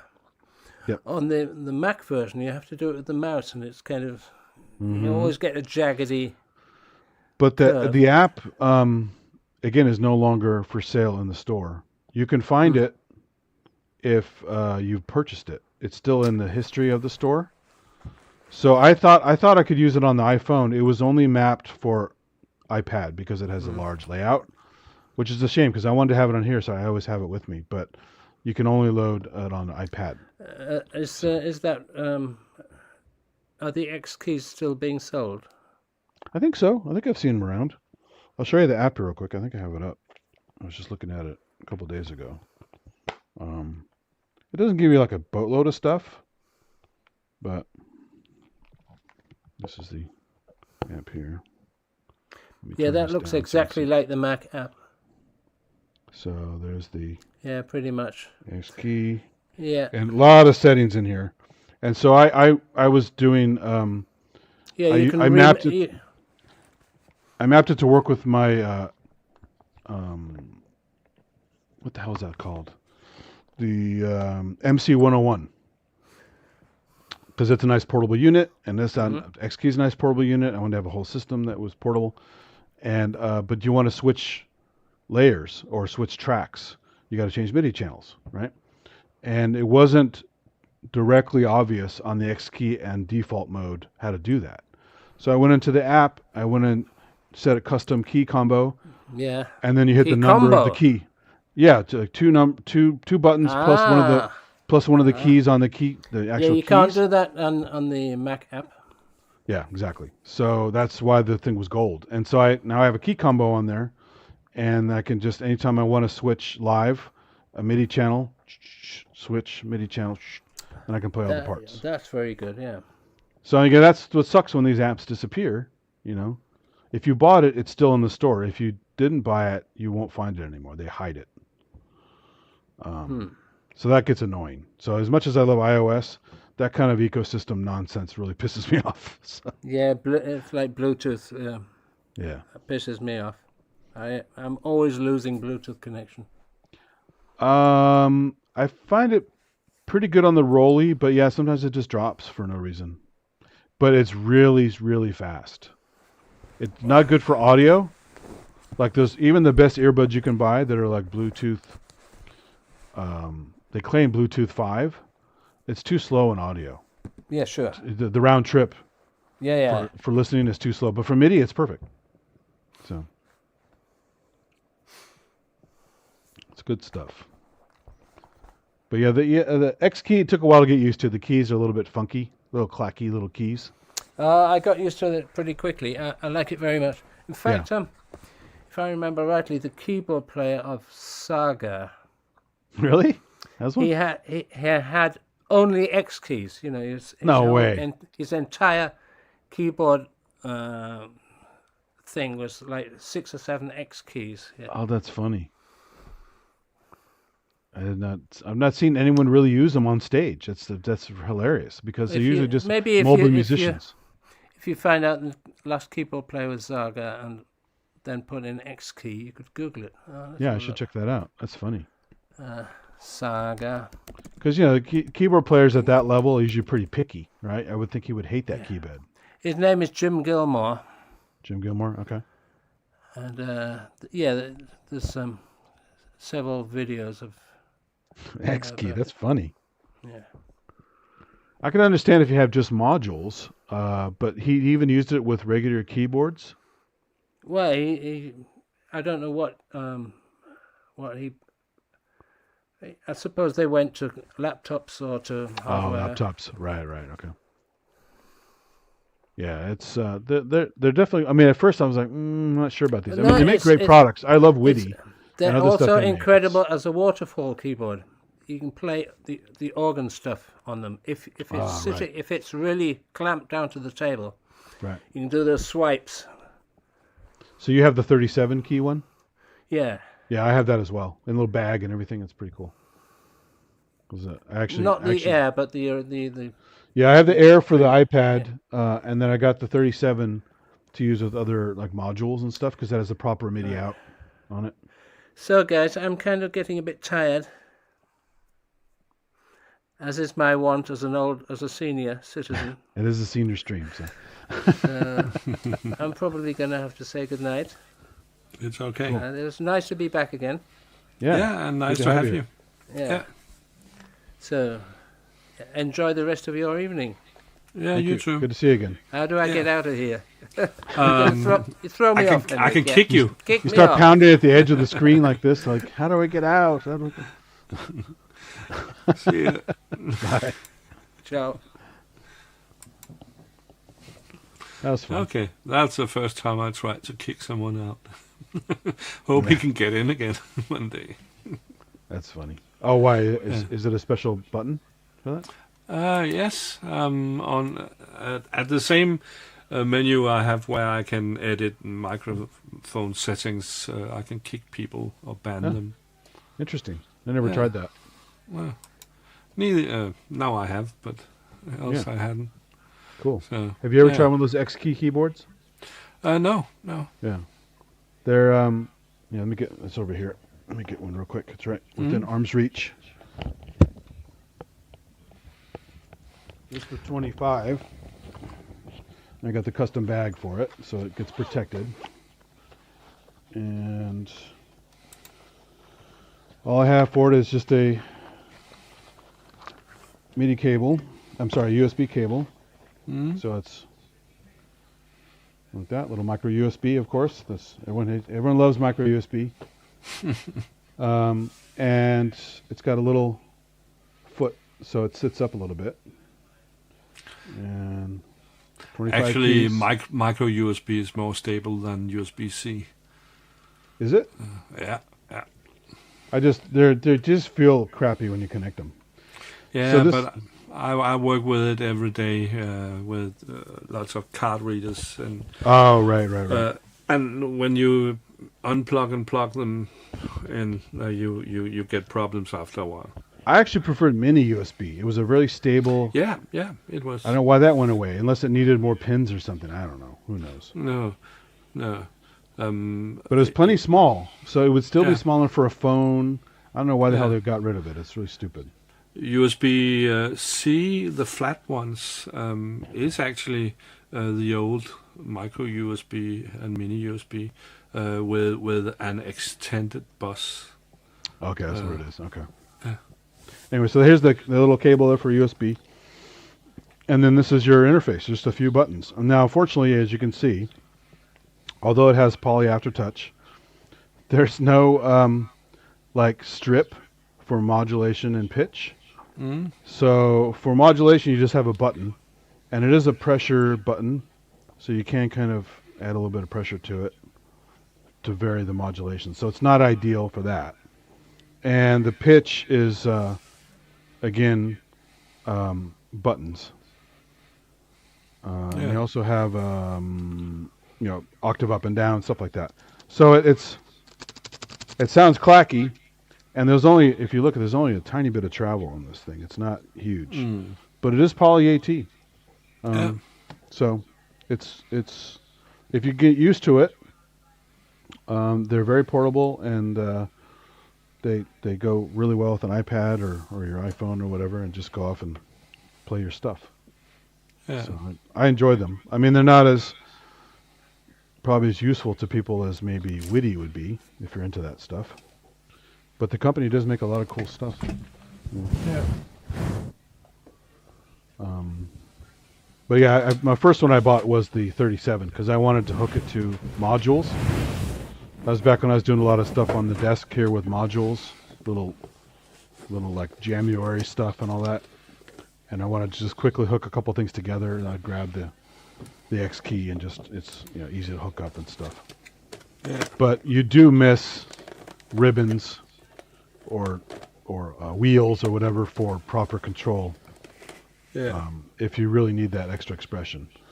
So you could probably make up for it somewhat with the aftertouch, but not always. Depends on what you're trying to do. Yeah. I actually wanted to show you something. It may be possible. What's that? Yeah. Hang on for a while. You keep us in suspense. Yeah, I gotta find the right cable. Wherever it is. It's not a cable I use every day.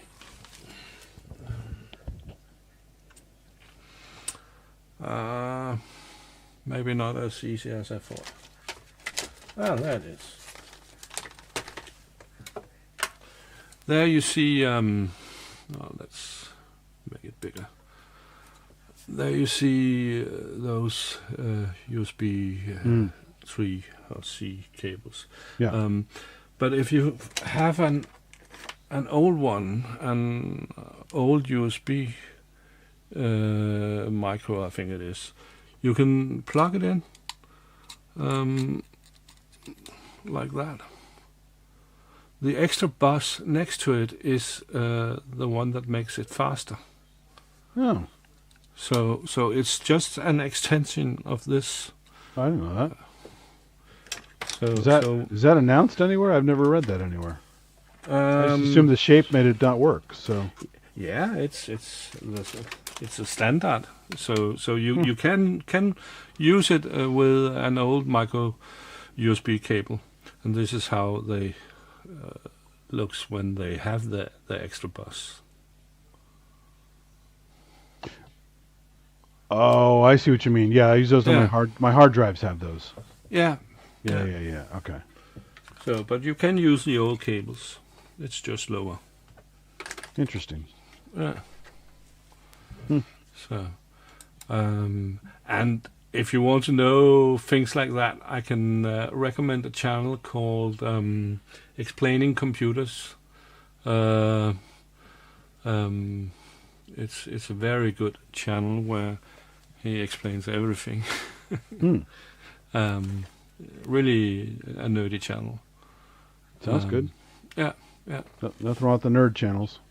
Yeah, nerd channels are good. I mean, as long as the information is good, right? So, yeah. I've seen plenty of nerd channels that are like, no, that's not right. I don't know what this guy's smoking. Yeah. But that's the this tricky one thing. is good. Chris Barnett, I think, is his name. Yeah. I like the Marcus Fuller stuff, the super nerdy breakdowns and all that. The EEV blog guy. I know the name, but I can't remember what he does.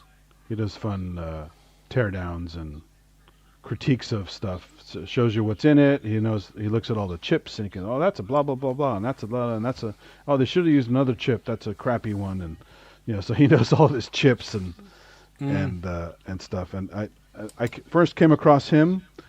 I wanted to buy a thermal camera, and FLIR was having a sale many years ago for one of those like handheld ones. It's like a grip with a little thing on the top. And I said, well, that's good enough. It doesn't do video. but I noticed you could stream with it, which means I could stream it to a computer, and then it's kind of video, right? It's just not as good as a proper video made purpose built for video. But I said, hey, what the hell? And then he had a hack on which model to buy, and how to hack the firmware to unlock the higher res mode. Because just like with a lot of other things where they have, like when you test chips and they have a range based on the tolerance, or even like components, they throw it in a batch of like, oh, this one has this range, this one has this range. Well, it's the same with some of these camera parts in these FLIR cameras. They can run a higher spec, but when they somehow test it a certain way, or whatever the reason they decided to do this, or cripple it to make a cheaper product to sell more units, you could still unlock the higher end function of it, double the resolution basically, and still only pay like whatever this damn thing cost. I forgot. I think it was like $500 or whatever it was, instead of spending like $1,500 for the fancier version. So I said, oh, cool. So he had in his blog, he showed you how to hack it over USB, and now I have, a much higher res camera. And then eventually I saw that they made a FLIR for iOS, so now I use that, and that also does video very well. So I don't even use the handheld FLIR anymore. But it was fun to be able to hack it, because when you hacked it, not only did you unlock the extra quality of the camera, you unlock all the extra little features with like the spot metering and the different color modes and stuff. That was also unlocked as part of that firmware. So by doing this little hack, you got all this extra shit out of this camera. It was really clever. So I instantly became a fan of his channel and his blog, and started following him. So I gotta look him up. Yeah, the one I was talking about, it's this guy. Let's see. Sorry, I had the wrong name. David June. Sorry. There's a different guy, but it's same basic idea. Marcus Fuller and the guy on the EEV blog also break stuff down. So yeah, that's one of his videos where he explains all of them, all of the connectors, at least the old ones. Type C is too, there too. Yeah, cool. That's Chris Barnett. Did you ever see pinouts.ru? That's a cool little website. No. It shows you pinouts for every cable you ever want to get your hands on. And that's how I learned on the PS2. I bought this stupid unroll MIDI keyboard. Have you seen those little roll-up rubber MIDI keyboards? Yeah. Where you get like 88 keys, and you go whoop, roll it out, and then you have these little membrane keyboard things to play. Well, it came with a funky... It's essentially a PS2 connector. Look, they didn't even give you any cables to hook to it, and I guess they're assuming you had some really old PC MIDI interface to hook up to that, which is bizarre. I've never seen one that had a PS2 connector on it. But I know the pin. I saw the plug because I know the PS2 after working on IT for all this time, and I just went to pinouts.ru.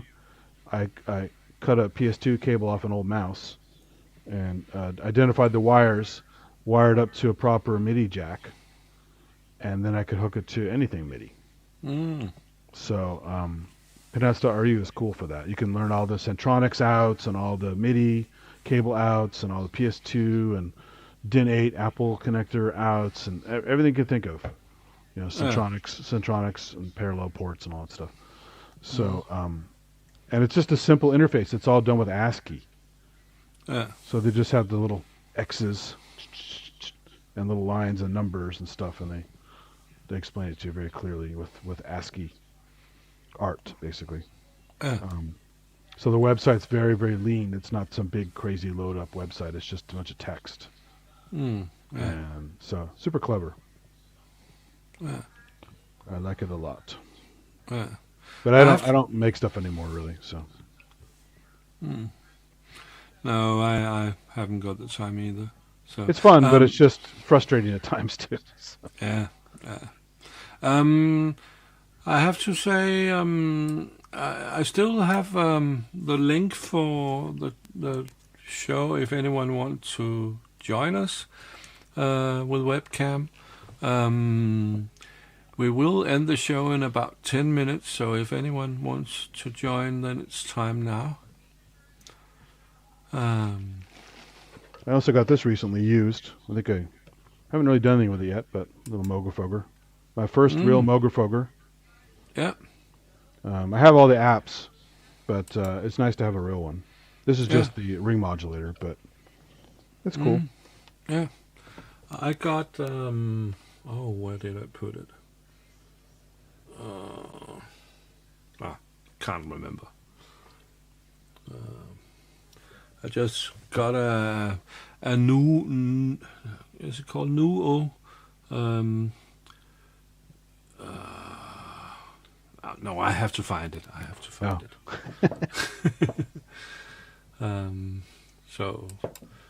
So I'll put you in focus while I find it. Oh, no worries. Trying to think of what else I could show that I have handy here. Nothing special to speak of.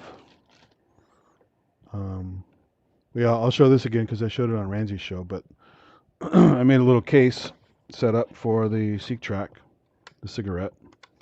So I have this here.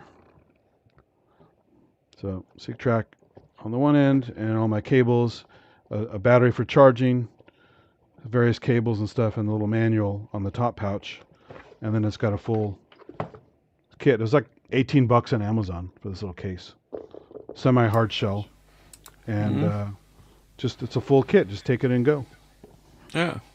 No excuse. Just can do practice or jamming anywhere. All I have to do is... Yeah, I also have the little Lightning audio interface in here as well, so I can actually, one of these nights when I'm driving through San Francisco, messing around and stuff, I'm gonna do the Seek Track live with a nice view of the bay or something like that. Yeah. And I can stream right to YouTube with my little interface. Yeah. So. I purchased this one. I actually thought it was a little better. The delays, there's nothing wrong with the delays, but the problem is it's only mixing the audio. It can't run it fully wet, and therefore I can't use it as an insert effect. Right. Well, they did that. That's weird. Yeah, that's stupid. Yeah. So it's always dry and wet mixed together when you put it at full. And I would love if I could only do it wet. That's too bad. I've never seen one that didn't do that the right way. So, but the price it's very cheap. It's below 100. So it's okay. The effects are good. And you can adjust left and right individual. It has a lot of good controls. Do you like that little MS-70 CDR? Do you have one of those? Yeah. Yeah, those are cool. I have one very cheap. right here. One of the old ones. Yeah. I hate that they made the new one, which is more expensive, because I like that the price was very low. Yeah. So I have 4, I think. I like them. They're pretty good. Yeah. It's a little harder to do something fast on them, but yeah, they're very divey. Yeah. But they have a lot of algorithms, so it's kind of cool how you can do this combo. Yeah. Stuff on them. It's cool. They even have a back when we were doing that February filter sweep thing to mess with YouTube. I even did a filter with the built-in filter on that. It actually has a resonant filter you can sweep with the knobs. Yeah. So. Yeah. So it's kind of funny. Yeah, and there are hacks for them. So. Yeah, and you can add more stuff to it and make it a different version, right? Wasn't it? Yeah. And if you have the bass pedal, you can install the other firmwares on it. Other stuff, yeah. So you have the same stuff on it. Yeah, that's nice. It's kind of like what's that other company? The Poly Bebo. You can go between the two modes, the Bebo and the other one. Yeah. So that's clever. Yeah. Yeah. They even had that on the a similar thing on the old Micro Brute. I mean, it's not Yeah. a Mini Brute. I think maybe actually it was maybe both, but definitely Mini Brute. You could send a MIDI code to the unit and switch from sequencer mode to arpeggiator mode. Yeah. It's kind of cool. Yeah. I have the Bebo, no, not the Bebo, the Hector, the Eurorack version. Oh yeah, but I think it was too slow. Everything you should work on, everything you wanted to work on, you had to wait. dragging the screen, the stuff around. Yeah, and lacking, and so I took it out a few months ago. It looked like too much. I don't have the other one either. What's the one with all the buttons? It's also similar. The Sawyer? Yeah, I don't have that either. I just didn't like the. Oh, I love it, but it's powerful, but I don't like the interface. Yeah. No. You have to remember a lot of things. Yeah. And that's annoying. And when you have so many things like that, like this unit, and that, and everything, you have to remember all these little nuances. Unless you're using them all the time, constantly, you kind of got to keep going back and read a manual or go to some website. It's just at some point it gets to be annoying. Yeah, true. It's cool that you have all this functionality and stuff crammed into a little box. But then if there's too much crap to remember, it's just, I don't know. It's just like I love the Electron stuff. Yeah. But if I don't use it after so many months, I got to learn it all over again. Yeah. But once you're in the mode, it's great, Yeah, I don't think the Electron is that difficult, but it's nerdy enough. I mean, I had before it got stolen, I had the analog keys, and it was a really nice sounding stuff. It had great sounds on it, and I loved the little joystick, and the key bed was cool. But it just had all these little nuances to it. The boxes are worse. Like Digitac, Digitone, a lot more little nuances and chord combinations of buttons and stuff to jump around.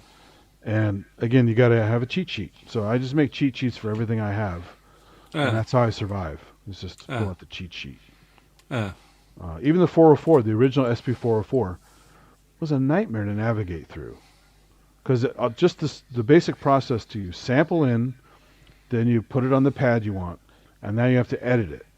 And then you have to go back to some other mode for the effects, and then some other mode to do some like permanent trimming. There's truncating, and then there's just setting the sample length and not truncating, like committing to the truncate.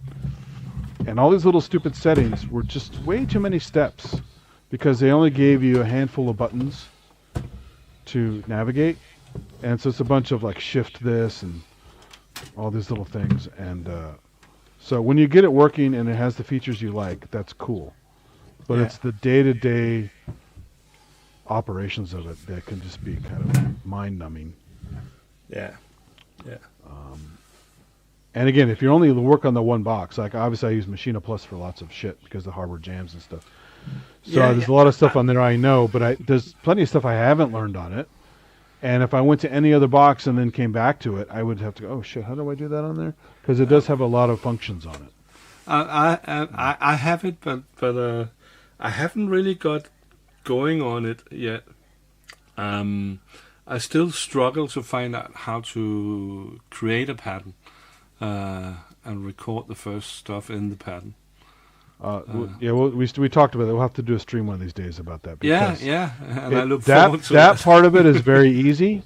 It's all the nuances and all the but that's what they skip in all tutorials. Shit that because it's easy. But at the workflow, that's why I use it all the time. It's so damn fast. You did. Did I do something? Is it working? No. Something is happening. It's. I can hear you now. It's okay. I think when I put up, it switches it off. I think there's a switch built into this thing. Yeah, but I had some. You dropped out a few times. I was So, coughing, so I tried to move it out. uh, But yeah, the basic functionality, the workflow, is so incredibly fast. yeah, I mean, the last 5 or 6, maybe even up to 8 jams I've done in under 3 hours from scratch yeah, because it's so damn fast. I don't have any ideas. I start messing with some sounds. Oh, I want that scale. Oh, I want to do this. Okay, that's cool. Which part am I going to make live? Okay, good. Let's start building up the stuff. And there's a, and then pretty soon I have, at as much time as I gave myself, something to build on, and then I can have a little live part or two to play out and do the live recording. yeah. And then I'm done. But I haven't got that far in the machine, just because everything everyone says it's so easy, but they skip the basic steps. so I haven't learned the basic steps. Yeah. I noticed that too. That people say, "Oh, and then you do this." I go, "What do you mean this? You just didn't show it." Yeah, exactly. The force, archive force, I could use that from the beginning and still can. Force is more logical, but it's also way too menu divey. Yeah, and not too inspiring when you sit with it. Yeah, it does so much. It has some great. Like I bought that kit. It was a Christmas sale. It was like 5 instruments. It was like a piano library, an FM library, a few other things. They give you like 4 or 5 instruments with a bunch of presets and stuff. And it was nice. It sounded great on top of what already was in there. But then I'm using it. I'm like, it's not that fun to use, really. No, and I hate they included all those instruments. I would rather like it to play from an external instrument, to record that and work with some sampled things. Well, the best thing about the Force, if you still have it, is go look up Nick Trikakis. He was an Akai rep for a while and was doing all the Force stuff. I met him at NAMM. Yeah, and his method of turning that into an instrument, not a groovebox, not a drum machine. He actually made it in a 64-part mode. Yeah. Oh man! And just when you just sit there and you just do the most crazy shit live. Yeah, I saw his demos. It was incredible. It's once you lay that out and get that figured out and get some muscle memory, it's one of the coolest boxes. Now, the pads still don't feel anywhere near as good as the Machina Plus. The Machina Plus has the best damn pads ever. They feel good. The aftertouch on it is amazing. And all the nuanced libraries from like the contact libraries for like the Abbey Road drums and stuff, they're really well sampled, multi-layered drums. And majority of my stuff wouldn't sound nearly as good as it does without those libraries. Because you need, especially for percussion, you need that dynamics, the multi-sampled, multi-layered stuff, and then the aftertouch and the velocity to express it properly. Yeah. If the pads feel like crap, I never liked MPC pads. I know some people love them. I never liked it. I did like the Force the way they made, because they made a concession. We still need to have the pads to be a certain width so you can do this on each pad, but you don't need it to be tall because you're just doing this side-to-side movement, right? So I like how they did that to give you more pads at once for that crazy mode. But as far as having just proper square pads or square-ish pads, nothing beats the Machina Plus. It's really cool. And the unit's very solid, right? It's not heavy, but it's sturdy. And not too big. No, and it's not heavy, it's not crazy. And they occasionally make some upgrades to it. I think they're kind of at some point they're probably gonna abandon it. They haven't done much lately, but what you can do with it, and the fact they give you at least a good subset of the NI tools, including Reactor. I mean, when I saw Reactor, I went, holy shit, this is so cool. Because Reactor's fun, but you got to sit there with a mouse and all this kind of stuff, and it's just not very inspiring. But Reactor on there with just a few knobs and sliders and pressure activation and stuff is really, really inspiring. So that's great. Okay, but we have to make a show about that. Yeah, for sure. Yeah.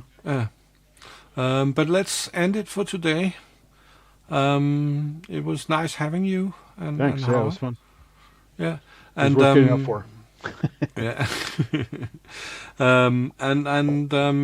Please, all viewers, remember to click like and subscribe, because it's still a small channel.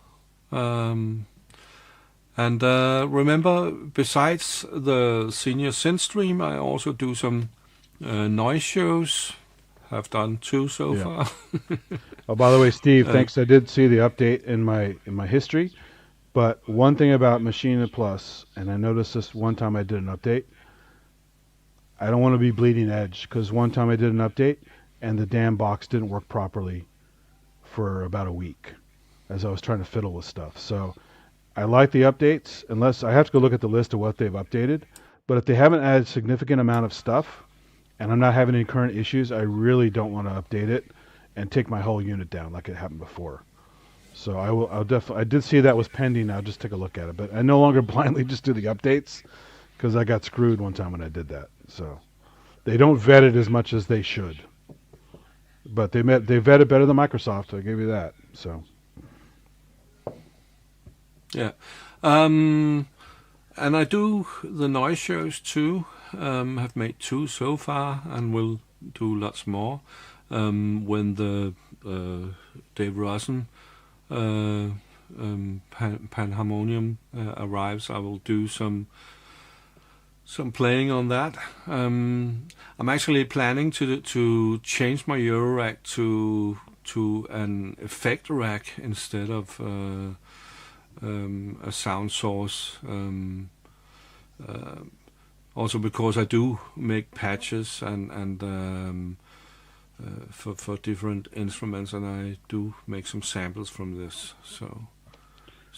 But give me a second here. Let me find this real quick. I did a SoundCloud thing a while back with Panharmonium. I'll put the link in the chat here. Give me 1 second to find it, because it was the one that does that kind of a shepherdy tone thing. It was really bizarre. Yeah.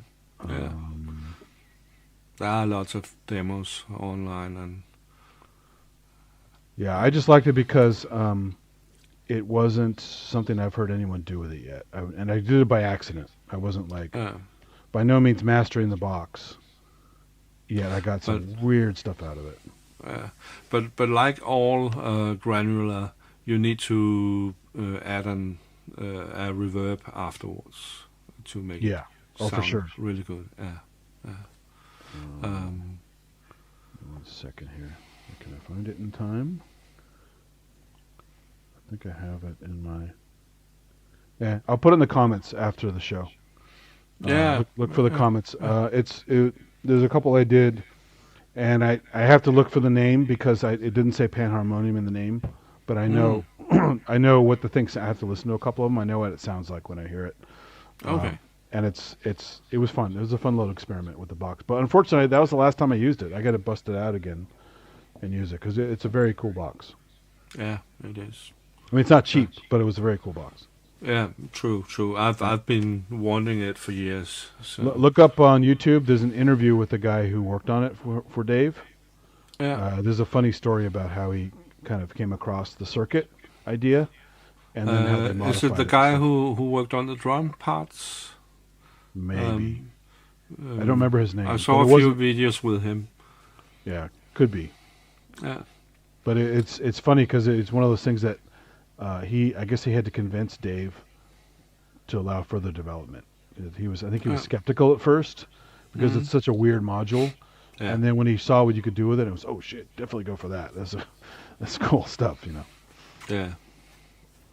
I look forward to play with it. Yeah, it's fun. So I think it will happen next week around Wednesday or Thursday. I will have it Tuesday. Cool. So, yeah. So thank you everybody for being here.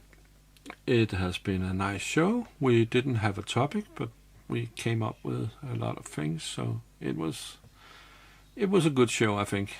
So Yeah, it was fun.